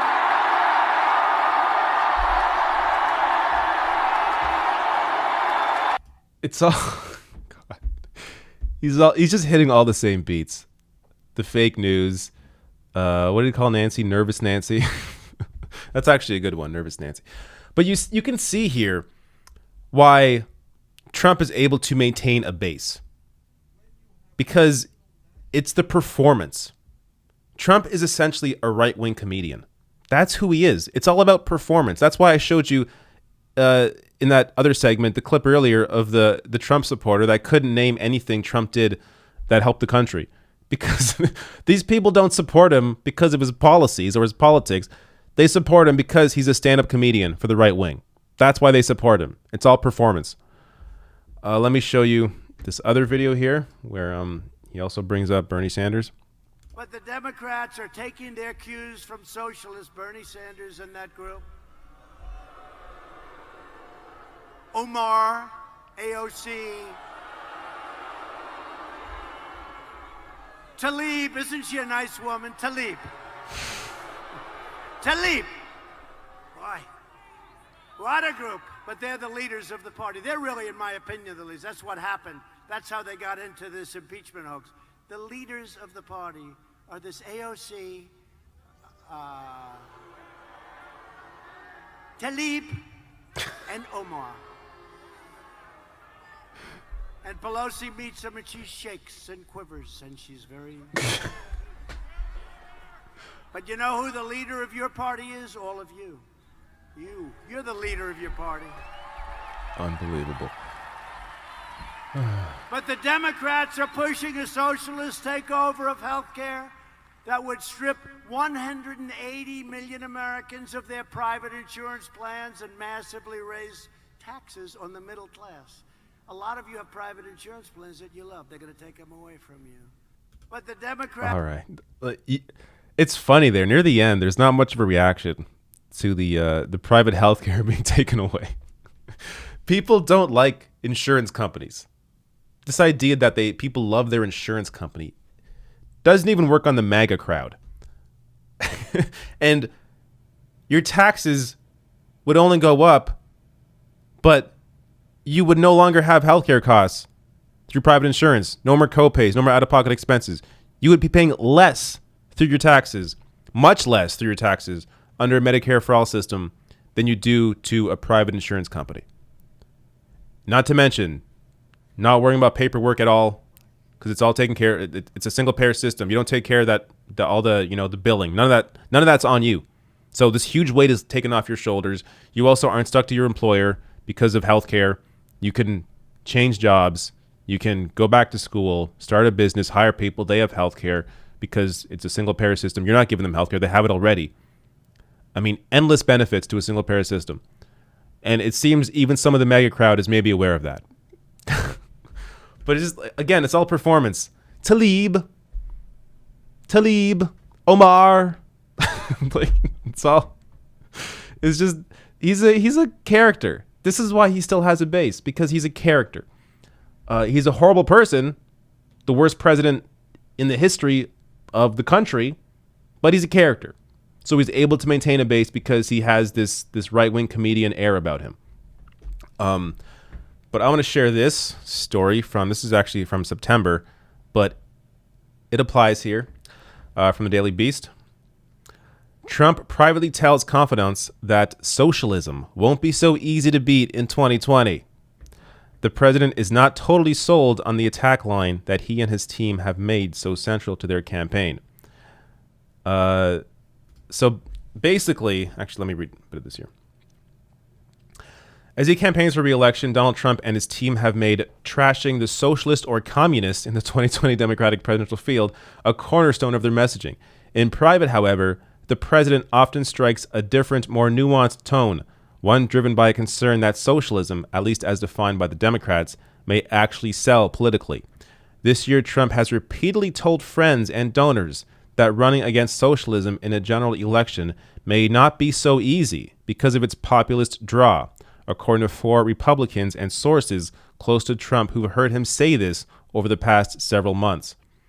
According to the person who was in the room, Trump told donors at a recent private event that though a lot of people think it'll be easy to beat in 2020, the truth is it might not be so easy. The president, according to the source, said that, quote, "You can have someone who loves Trump, but many people love free stuff too."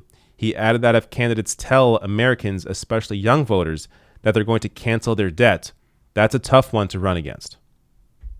Damn right. That's actually a point I need to make more often in my videos. Bernie Sanders running on canceling student debt and canceling a lot of medical debt as well. So, absolutely. I mean, it shows you he's at least aware of this. And there is no answer for that. Again, which is why Bernie is really the only candidate that you want going up against Donald Trump, because he can't make these points. I mean, Joe Biden, again, will suppress the vote. He won't be able to get out the young people. He won't be able to get out the typical non-voter. He'll suppress the votes, suppress the base like Hillary Clinton did in 2016. You're not going to win by trying to reach out to conservative voters. You win by bringing out people that didn't vote last time. Bernie Sanders does that, and even Trump appears to be aware of that.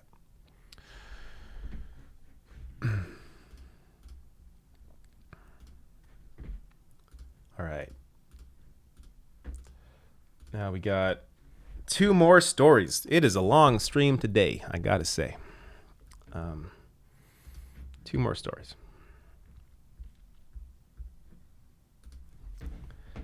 We got fake as hell Buttigieg, and then I'm gonna go over the polling of the week, which looks pretty solid.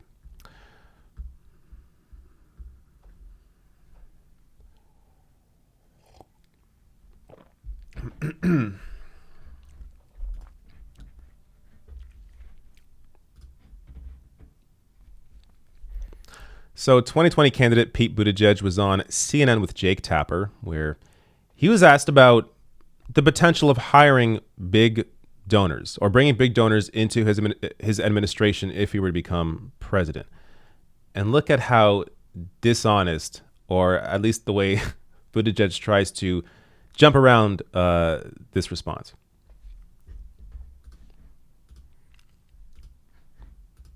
Senator Warren has said that she will not appoint any high-dollar donors as ambassadors. Will you make the same commitment?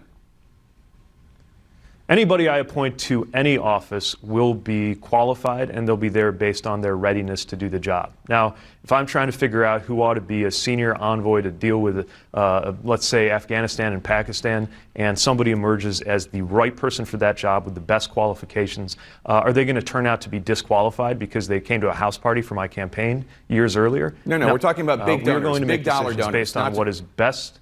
Big dollar donors, not just somebody. So the who's maximum giving you money. donation allowed is $2,800. Right, but there's bundlers, we are there's people following who the same raise monies for super PACs. I mean, you know how it works. Yeah, and how it's going to work in my administration is that any candidate to be appointed to any important position will be there on their merits and will be neither qualified nor disqualified based on the idea that they supported and believed in my campaign. Senator Warren has said that is some measured fake-ass bullshit. Pete Buttigieg danced around that question like he was Elizabeth Warren at a campaign rally. I mean, he could not answer that question with a straight face. He had to jump around it because he knows, much like Barack Obama, he knows that right now he's playing this game where he has these big donors supporting his campaign. Actually, I shouldn't just say Barack Obama. Much like every single friggin' candidate in the history of presidential campaigns, you have these massive donors behind you, and you're absolutely going to put them into cushy jobs in your administration, because that's what every single president has done so far. So he's not able to directly answer. If he wasn't going to bring on his big donors into his administration because they gave him money, he would just say, I won't hire any big donors. He would just come out and say it. Yes, I agree with, I think Jake Tapper referenced Elizabeth Warren there. Yes, I agree with Elizabeth Warren that I won't hire any big donors in my campaign. That's it. But no, he had to have these qualifiers. Well, I mean, big donor. I mean, the most you can give is $2,800, so that's not really a lot of money. Jake Tapper brings up, yeah, but bundlers, you know how this process works. And again, dances around the question. It's just so dishonest. Really, the only Buttigieg right now doesn't really have much support nationally. It's the early states where he's putting a lot of his money into, a lot of campaign ads into. So Iowa, New Hampshire, he's poured a lot of money into the early states with the hope that he can win or get close and be able to maintain some kind of narrative for his campaign to carry him further into the primary. But I really do think people are kind of seeing through this. I mean, clearly he has enough support to still be in the top 4, but if he's pulling support away from other candidates, it's from candidates that have already dropped out. And maybe from Joe Biden, maybe from Elizabeth Warren a little bit. But he doesn't appear to have any real solid constituency. So unlike Bernie Sanders, and even you can argue Joe Biden, who do have a solid base of supporters, Bernie Sanders more so, but Joe Biden does have a solid base of older voters mostly. Buttigieg doesn't really have that. So it really remains to be seen how long he can last. But with answers like this, just this total phoniness, I can't imagine he'll be able to last, deep into this primary. All right, let's do the polling of the week.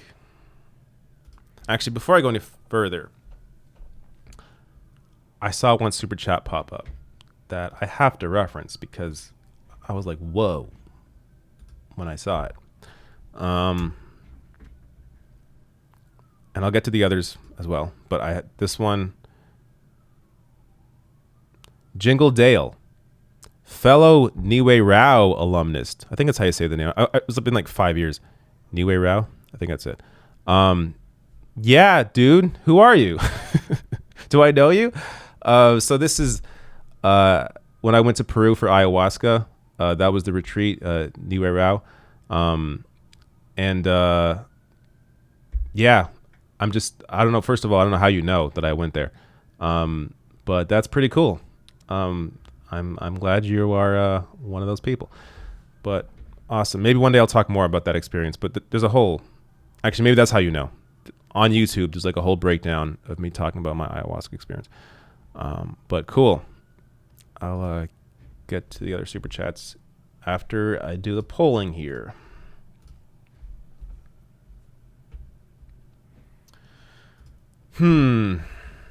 So it's one of those weeks where I kind of just collected links from polls and didn't double check them before the stream. So I'm not exactly sure.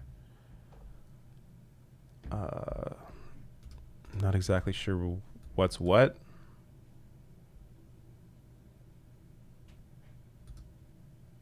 But I'll find out.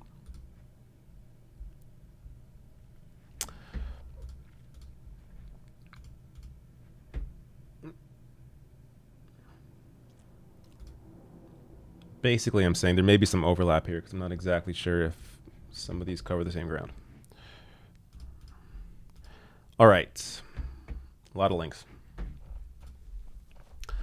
All right, so I'm going to go over the polling of the week, mainly focused on how Bernie Sanders is doing in relation to the other candidates. So let's check out that. So I collected these links over the week, and then at the end of the week, during every live stream, I go through what I collected. So this from Wide of the Post. CBS YouGov battleground polls of Iowa and New Hampshire. Changes from November. So Sanders is a +1. He's at 23%. So this actually, I've seen this poll referenced quite a lot on cable news. You have a three-way tie here for the top in Iowa: Sanders, Biden, Buttigieg. Interesting. Warren is not even in this in Iowa right now. So I think it's looking pretty good, especially if so. The Sanders strategy right now is to go after a lot of typical non-voters, people that didn't come out last time. If that pays off, this number in reality is actually a lot different, but we're not going to know that until the actual Iowa caucus. New Hampshire, Bernie in a lead here by 2 points over Joe Biden. He's +7 since November. Biden's a +3 since November. Warren down 13 points. That is not good. Buttigieg also down 3 points out of a delegate spot. So you need 15% in a state to win delegates. Buttigieg does not have that here right now in New Hampshire. Let's check out Emerson. So this is New Mexico. This was a doozy. Look at this. Bernie Sanders beating Trump in New Mexico, 59 to 41%. Massive gap. What is that? That 18%? Huge gap here over Donald Trump. Buttigieg, 55% over Trump at 45%, so 10 points. Biden, 54 to Trump's 46. That's interesting. This I'm surprised they're actually this close. Warren, 54 to Trump 46. So everybody beats Donald Trump in New Mexico. But my goodness, that wide of a margin, 59 to 41 over Trump. Again, showing you who is the strongest to go up against Donald Trump. Go to the next one here.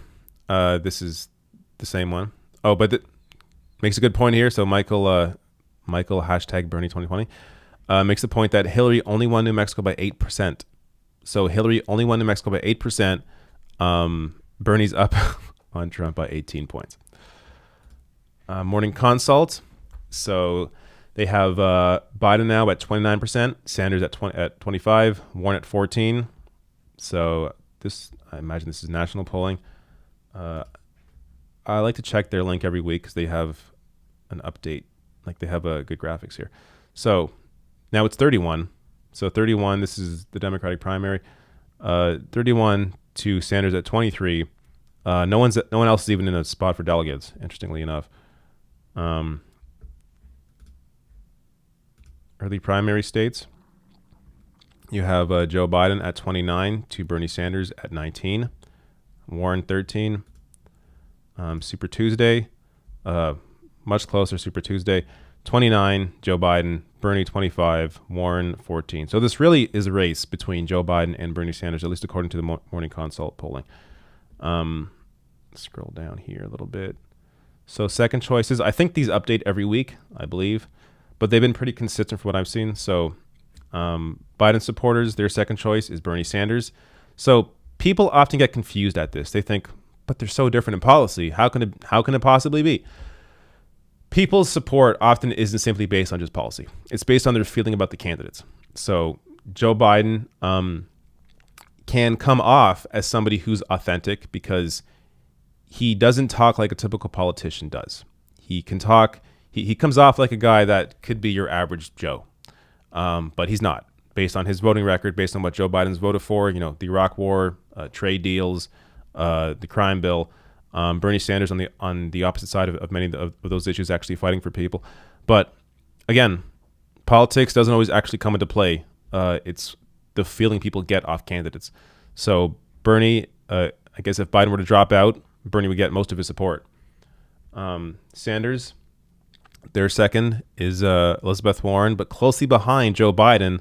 Again, showing you there's a lot of crossover here in terms of people that support candidates, not necessarily because of their politics, but maybe also their electability. So that definitely is playing into both of this as well, because Bernie and Biden do the best against Trump in polling against Trump. Warren supporters, their second choice, Bernie Sanders, but Joe Biden again close behind here at 24. Buttigieg supporters, their second choice, Joe Biden, 27, Elizabeth Warren, 20, Bernie Sanders down at 12. the Buttigieg support base just confuses me. I don't even really understand who those people are. Bloomberg. I don't know why he's even in this. But their second choices are Joe Biden, Buttigieg, and Bernie Sanders, showing you that Bloomberg is mostly, his inclusion in this race is mostly taking away from Joe Biden and Pete Buttigieg, as I was saying earlier. That said, I'm actually surprised Bernie's at even 11% here for Bloomberg, their second choice supporters. And I think that's it. All right, let's go to the next poll. I think this is just what I referenced earlier. So CBS News poll, 23% in Iowa for the top three. Let's go to New Hampshire net favorables. So this is from Monmouth. Sanders is plus 46, I guess plus 11 from the previous month. Buttigieg plus 45, he's down 5. Warren's plus 37, down 18 in favorables. Damn. Yang up 30. It's a huge jump for Yang. Good for him. Biden down 9. Look at these. That's interesting that in terms of New Hampshire's net favorables, it's really between Sanders and Buttigieg. Again, Buttigieg putting a lot of money into New Hampshire. That could be a part of this. California, Sanders has been in first for a while now in California, at least the past couple months. So he's still in first, maintaining there. Sanders 24, Warren 21. Biden now, actually, I think Biden was in third before as well. So it's really between Sanders and Warren in California, with Sanders leading. Let's check out the last one here. And that's National Reuters Ipsos poll. So national poll, Sanders in first place with 17% over Joe Biden, Warren at 10. So in national polling, Sanders really hasn't, he's usually falls in about second place in national polling. But maybe this poll is a sign of changes here. I don't think national polls really matter as much as state to state anyways. I mean, what actually matters are matchups against Trump state to state. So, because that shows you direct comparison of who can actually win the state. Because as we saw in 2016, Hillary Clinton won the popular vote. So, I mean, support nationally doesn't really mean anything if you don't have it in the right states. But Sanders right here, 17% in first place. So there you go. That's your polling of the week. All right. Let's get to all the super chats that are left. If I can find my place. Which might not be possible. Totally possible, I think. That rose actually helped me a lot because now I know I know around the area I stopped.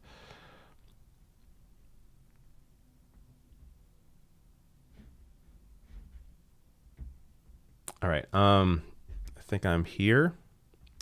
Dwayne Bramble says Joe Biden Joe Biden didn't have a gaffe once in the clip. Maybe it's the truth telling about Bernie. It was back in 2016. I feel like 2017 is when Joe Biden appeared to really take a turn. That's the year where you had the video about the hairy legs and corn pop. So I'm not sure what happened between 2016 and 2017. Maybe Donald Trump broke his brain. But yeah, he did definitely seem a little more, I guess, aware. Joe Biden did back then. Dylan Patton says no fake zip codes, email.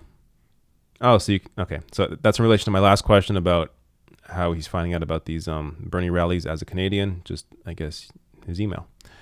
Ricky Williams, your back is hurting from needing to carry more of the progressive team while Cenk runs for Congress. Keep it up with the others. Thanks, Ricky. Those are kind words. Janae Burnett says, generous super chat, says Bloomberg will not be in any debates, so how should Bernie go after him? He doesn't really need to.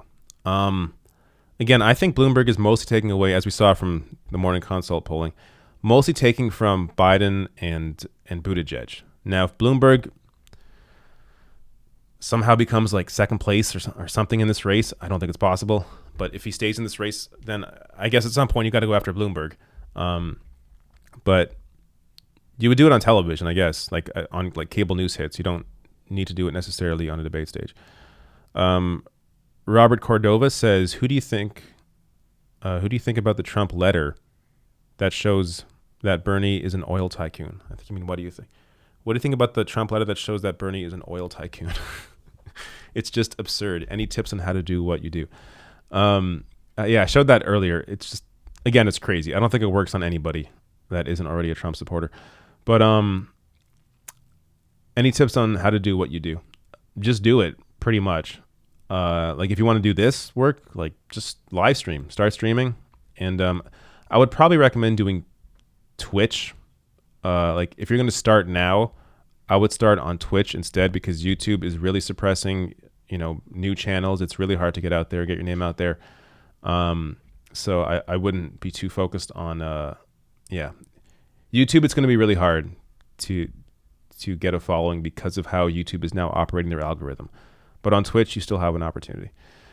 Vib Hasm, message deleted, but thank you for your super chat. Dylan Patton, AOC would be NDP like myself, Biden to Harper. Yeah, probably. But it depends on the issues you're looking at, right? Like, even Stephen Harper wasn't against a single-payer system, whereas Joe Biden is. Paul Cooper says, David, your back muscles are in spasm. An inexpensive TENS, definitely can't pronounce that word, electrical nerve stimulation unit will help relieve the problem. You know what? I'm just going to copy and paste that for later, and I'll look it up. Thank you.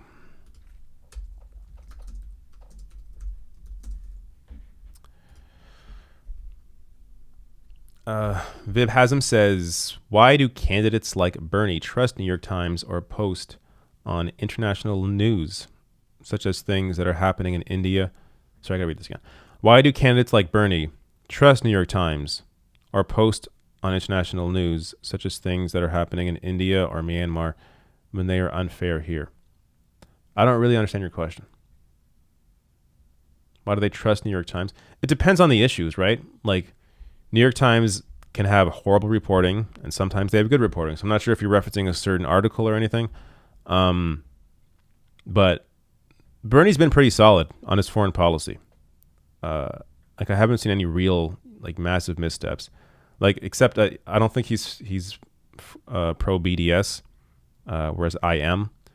But for the most part, he has at least the right analysis on the dynamic of certain foreign policy issues. Gav29 says, glad to see that Joe is healing well after that frontal lobotomy. That gray matter was going to waste anyways. Thank you, Gav. Dwayne Bramble says, new names for Joe Biden: VP mass incarceration bill, VP college death, VP permanent tax cut for the wealthy. There you go. I would work on something a little more snappy. Those are maybe too wordy, but I hear you. You got the right points. You're making the right points. Ricky Williams says, Sanders is a gas-guzzling millionaire. Sincerely, billionaire private jet owner. Yeah, exactly. The hypocrisy is hilarious.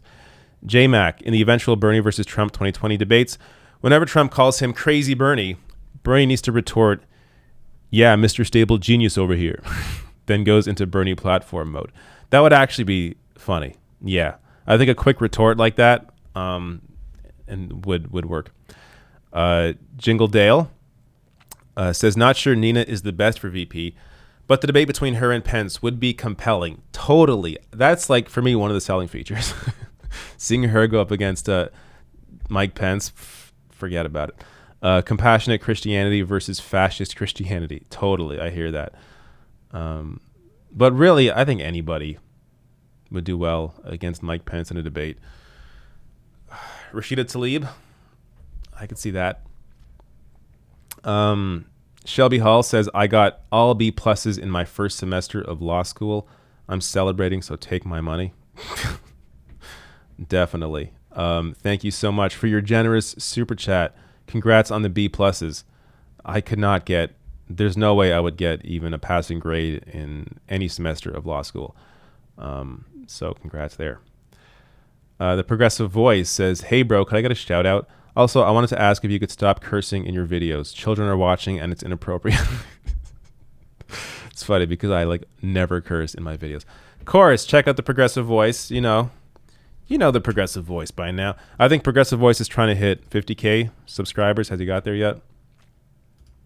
Let me check. 49. He's at 49K. So just look up The Progressive Voice on YouTube. Check him out. He's actually putting up a lot of content right now. A lot of news content. I'm digging it. Check it out. Check Progressive Voice out. And while I'm at it, let me also give a shout out to Christo Avalis. Y'all know Christo. I've had him on my show a number of times. Actually, let me bring up this. Since Avalis is hard to spell. There you go. Check out Christo's channel. Great channel. Does great work. There you go. All right. Do we got more? I think the back's getting a little better. A little better. It's not perfect, but it's a little better.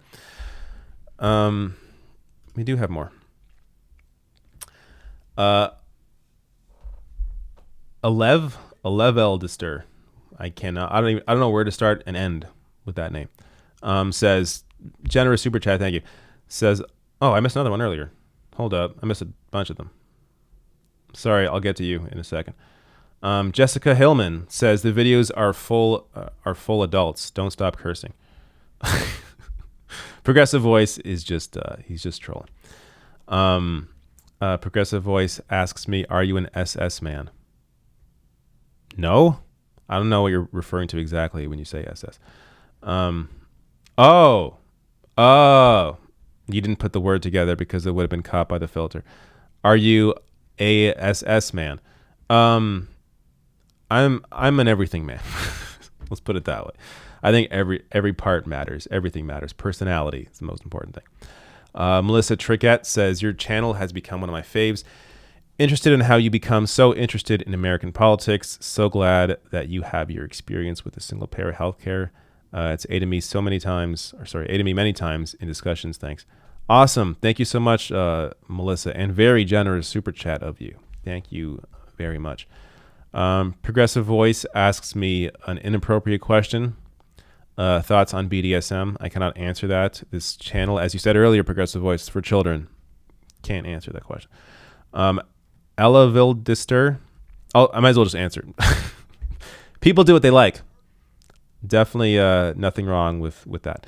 Ella Vildister, something like that, says, if Bernie doesn't win, it's time for mass direct action. Get some buddies, collect some tires, pile them on the highway. Let me just stop you there. How about, forget that mass action right now. How about mass direct action right now for Bernie Sanders? That's where the energy should be directed towards right now. If we're in some other scenario in the future, then we'll talk about it at that point. But right now, the mass direct action is for Bernie Sanders. Thank you for your donation. Shelby Hall says, I think Bloomberg is running to collect delegates to use as leverage later. Maybe, but Bloomberg has to hit 15% in a state to get delegates. I don't know if it's going to happen in any state for him. Jamerican 347 says, thanks for including sources in most of your videos. I do that. Please continue to do this in all your future videos. Appreciate the transparency other progressive channels should follow. Yeah, I do that. I think it's important to show where I get my information from. Thank you for noticing. Louis Denoya says, wrong way, Joe. I don't know what that's in reference to. Wrong way, Joe. Unless that's a nickname, that could work. Thank you for your donation. There's more coming in. I hear them. Bring them all in now. Get them all in now because I got to go soon. But if you get them in, then I will get to your super chat. Robert Penner says, David, when will you make history with double selfies? They're at the heart of democracy. One day. Maybe one day. I'm down for some double selfies. But I need Castro to endorse me first. And then Otherwise, who am I going to do double selfies with? Car wash freak. What a name. You're a freak for car washes. Car wash freak 97. Young people must vote in the primary. The southern states primary most are open primary. My parents, both Biden supporters, they think he could beat Trump. Yeah. I wouldn't just say in the southern states, but everywhere. Young people, get the hell out right now. Make sure you are registered. Like that's what you have to understand. You may not be able to vote for Bernie Sanders if you aren't registered yet. So register. Voteforbernie.org is the website. I think I do this every friggin' week at this point, but you never know who's new to the streams, so I might as well share it. Voteforbernie.org, F-O-R, voteforbernie.org, O-R-G. And you go here, you click on your state. It tells you open primary, closed primary, semi-closed, whatever. Click on it. It takes you to the state, and then you put in your information, and then that's it. You'll get emails about updates, but it'll tell you exactly when you need to register by, and you should do it immediately. Make sure you are prepped to vote for Bernie Sanders, because you don't want a scenario where you, on voting day, primary day, you're ready to vote, and you get there, and you can't. So make sure you are prepped.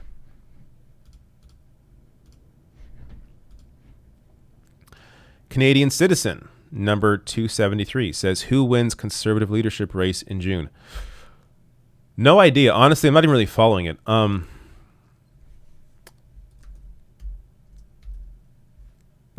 Is Rona Ambrose in it? I think the last poll I saw, she was at the top.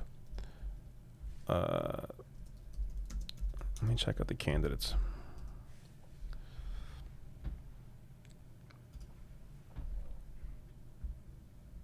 Because, yeah, I have not been following it much.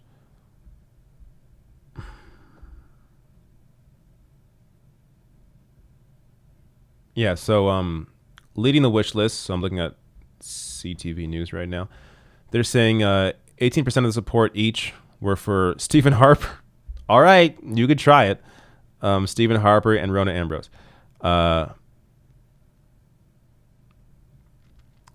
It's hard to know. I do think the Conservative Party, if they actually want to be able to form government, they have to appeal to liberal voters. Many liberal voters are, in fact, moderates, I guess you could say, centrist voters, and many of them could vote for a Conservative party over a liberal party. So I think having maybe a female leader isn't a bad idea for the Conservative Party. That said, I don't want to give them any tips. So bring back Andrew Scheer. Yes, bring back Andrew Scheer. Honestly, the fact that he's no longer the leader is the best thing that could have happened to the party. There is no chance that guy was ever going to win an election. I said it from the start, and I was correct. He's just not likable. I mean, if you think Trudeau is fake, Scheer is even more fake. Taria sends a super chat. Thank you so much. There's no message, but thank you. All right. Make sure they're all in, because I'm about to go. I need to walk around because this back is just broken. I need to stretch my legs. Dylan Patton.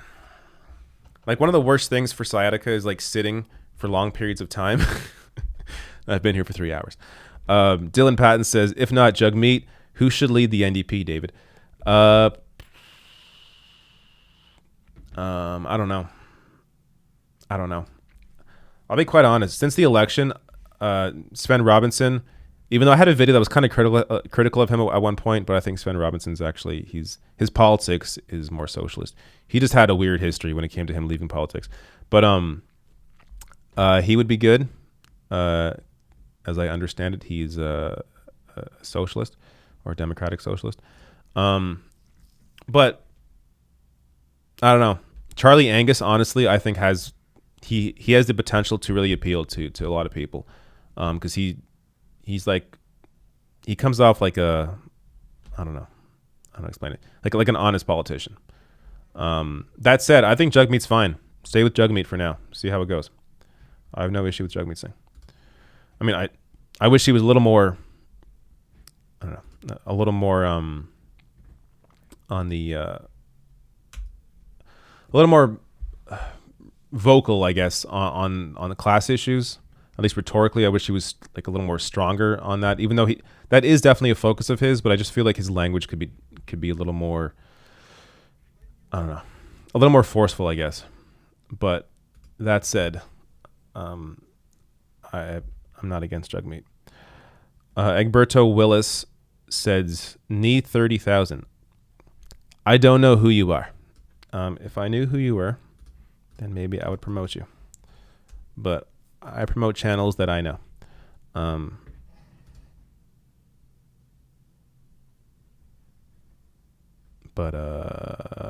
Yeah. Where was I? Andrew Dyer says, just tuning in, so apologies if you talked about this. But did you see Cenk's debate last night? I saw a part of it. I saw the beginning of, so I stopped watching it because it was essentially him and 3 other progressive candidates. So there wasn't much of a debate going on. And Cenk is clearly the best of the bunch. So, like, if Christy Smith was there, I would have stayed and watched the full debate, but there wasn't really a debate to be had. Of course, Christy Smith dodged the debate, as she apparently has been doing the entire time. So there you go. But yeah, I hope Cenk wins that race. I guess we'll have to see. Cenk2020.com, CENK 2020.com. Support his campaign. Dylan Patton again is back. What's up, Dylan? Follow my Twitter if you love Bernie. DMGP777s. You too, David Dole. I had 10K followers before I was banned. I need to build back. Why were you banned? That's what I would like to know. What happened?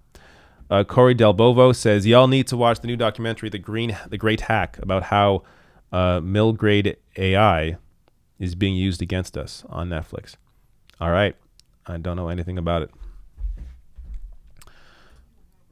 I'm still here in Super Chats comment. Why are you guys so late? Get them in now. I'll give you a minute. So there's like a minute delay here. 5:30 is the cutoff. So that's 5:30 Eastern. So that's the cutoff. Then I gotta go because I'm gonna be paralyzed if I don't stand up and start walking around. Timothy DeCoster sends a super chat. Thank you, Timothy. Arond, man, these names. Arond Demot Topic says, who would you eat in the revolution? Coke or Bezos? Interesting question. I'm not going to answer that question because I would not eat anybody. But I get your joke. I tell you what, though. I would feed instead of eat. I would feed the people. People need to eat. Dylan Patton's back. Hashtag Bernie 2020. Not me, us. Not me, us. Not me, us. Hashtag President Bernie Sanders. Right with you. Rocket6923 says, are you familiar with the claim that Bernie's wealth tax would not be enough to wipe out student debt? And if so, how would you counter it? You don't. Basically, look up MMT. You don't need taxes to fund programs. Like, government doesn't work the same way that businesses do. I mean, look at the massive tax cut that Trump gave to the wealthy. With what money? Like, it's all about where you put the spending. And if you invest into people, it ends up paying off. If you cancel student debt, if you have Medicare for all, if you have an infrastructure plan, climate change plan, that's also part of the infrastructure plan. Like these are all investments into the public, into people, and they end up paying off more than like a tax cut for the rich does. Timothy DeCoster says, will Trump dump Pence now that he has the evangelical vote? Good question. I almost think, look, if Trump has any hope, I don't think he has any hope unless he's up against someone like Joe Biden or Pete Buttigieg. But if Trump has any hope, he would want a different running mate, I think. Somebody who is at least somewhat appealing. I mean, where the hell is Pence? Pence like completely falls off the face of the earth this entire, like the past 3 years. He's barely even interviewed, or we never see Mike Pence. And that's by design on his part, I'm sure, because he's not really a likable guy. Where was I here? Egberto is back. All right, you know what? Here. I'm going to assume, look, having not seen any of your videos, but it looks like your content is positive. I like to see that. I think it's positive. You have activists on and stuff. Okay, cool. Cool. Let me show you his page. 1 second. I just want to make sure, like, nothing against you or anybody. I just want to make sure I can at least somewhat vet people that I'm sharing. I already know Christo. I already know Progressive Voice, so it's easy for me to share them. But here you go. This dude right here. Looks like he's got some good content up. Check him out. Egberto Willis. 10K subs right now. Cool. There you go. All right. It's 5:32, which means the cutoff has happened. So, Dylan Patton says, I banned on Twitter because I said Jennifer Rubin was a shit for brains. They took your account away for calling Jennifer Rubin shit for brains? Wow. That's crazy. Usually they would ban you for like at most like you know, a week, a month maybe. It's unless you were banned before. I don't think it happens very often where you're just outright banned and your account's deleted. That doesn't really happen. Jennifer Bell says mainstream media is covering Bernie now to change expectations. Maybe. But again, they're covering him in a negative fashion for the most part. So I don't think it's really doing much. All right. Thank you so much for coming. That is everybody. All the super chats. Double checking. Yes, all the super chats. All right. Yeah, okay. I was just seeing more pop up for some reason. All right, cool. Thank you everybody for coming. Again, every Friday, the Rational National Live on Fridays, 3 p.m. Eastern. Come here every time. Let me just put up the Patreon one again. Once again, rationalnational.com/join. All the links are below the video. You got a PayPal link as well for one-time donations and Streamlabs. Help support the show or become a YouTube member. Help support the show, and it's what keeps me going. All right. Thank you so much for coming, and see you next week.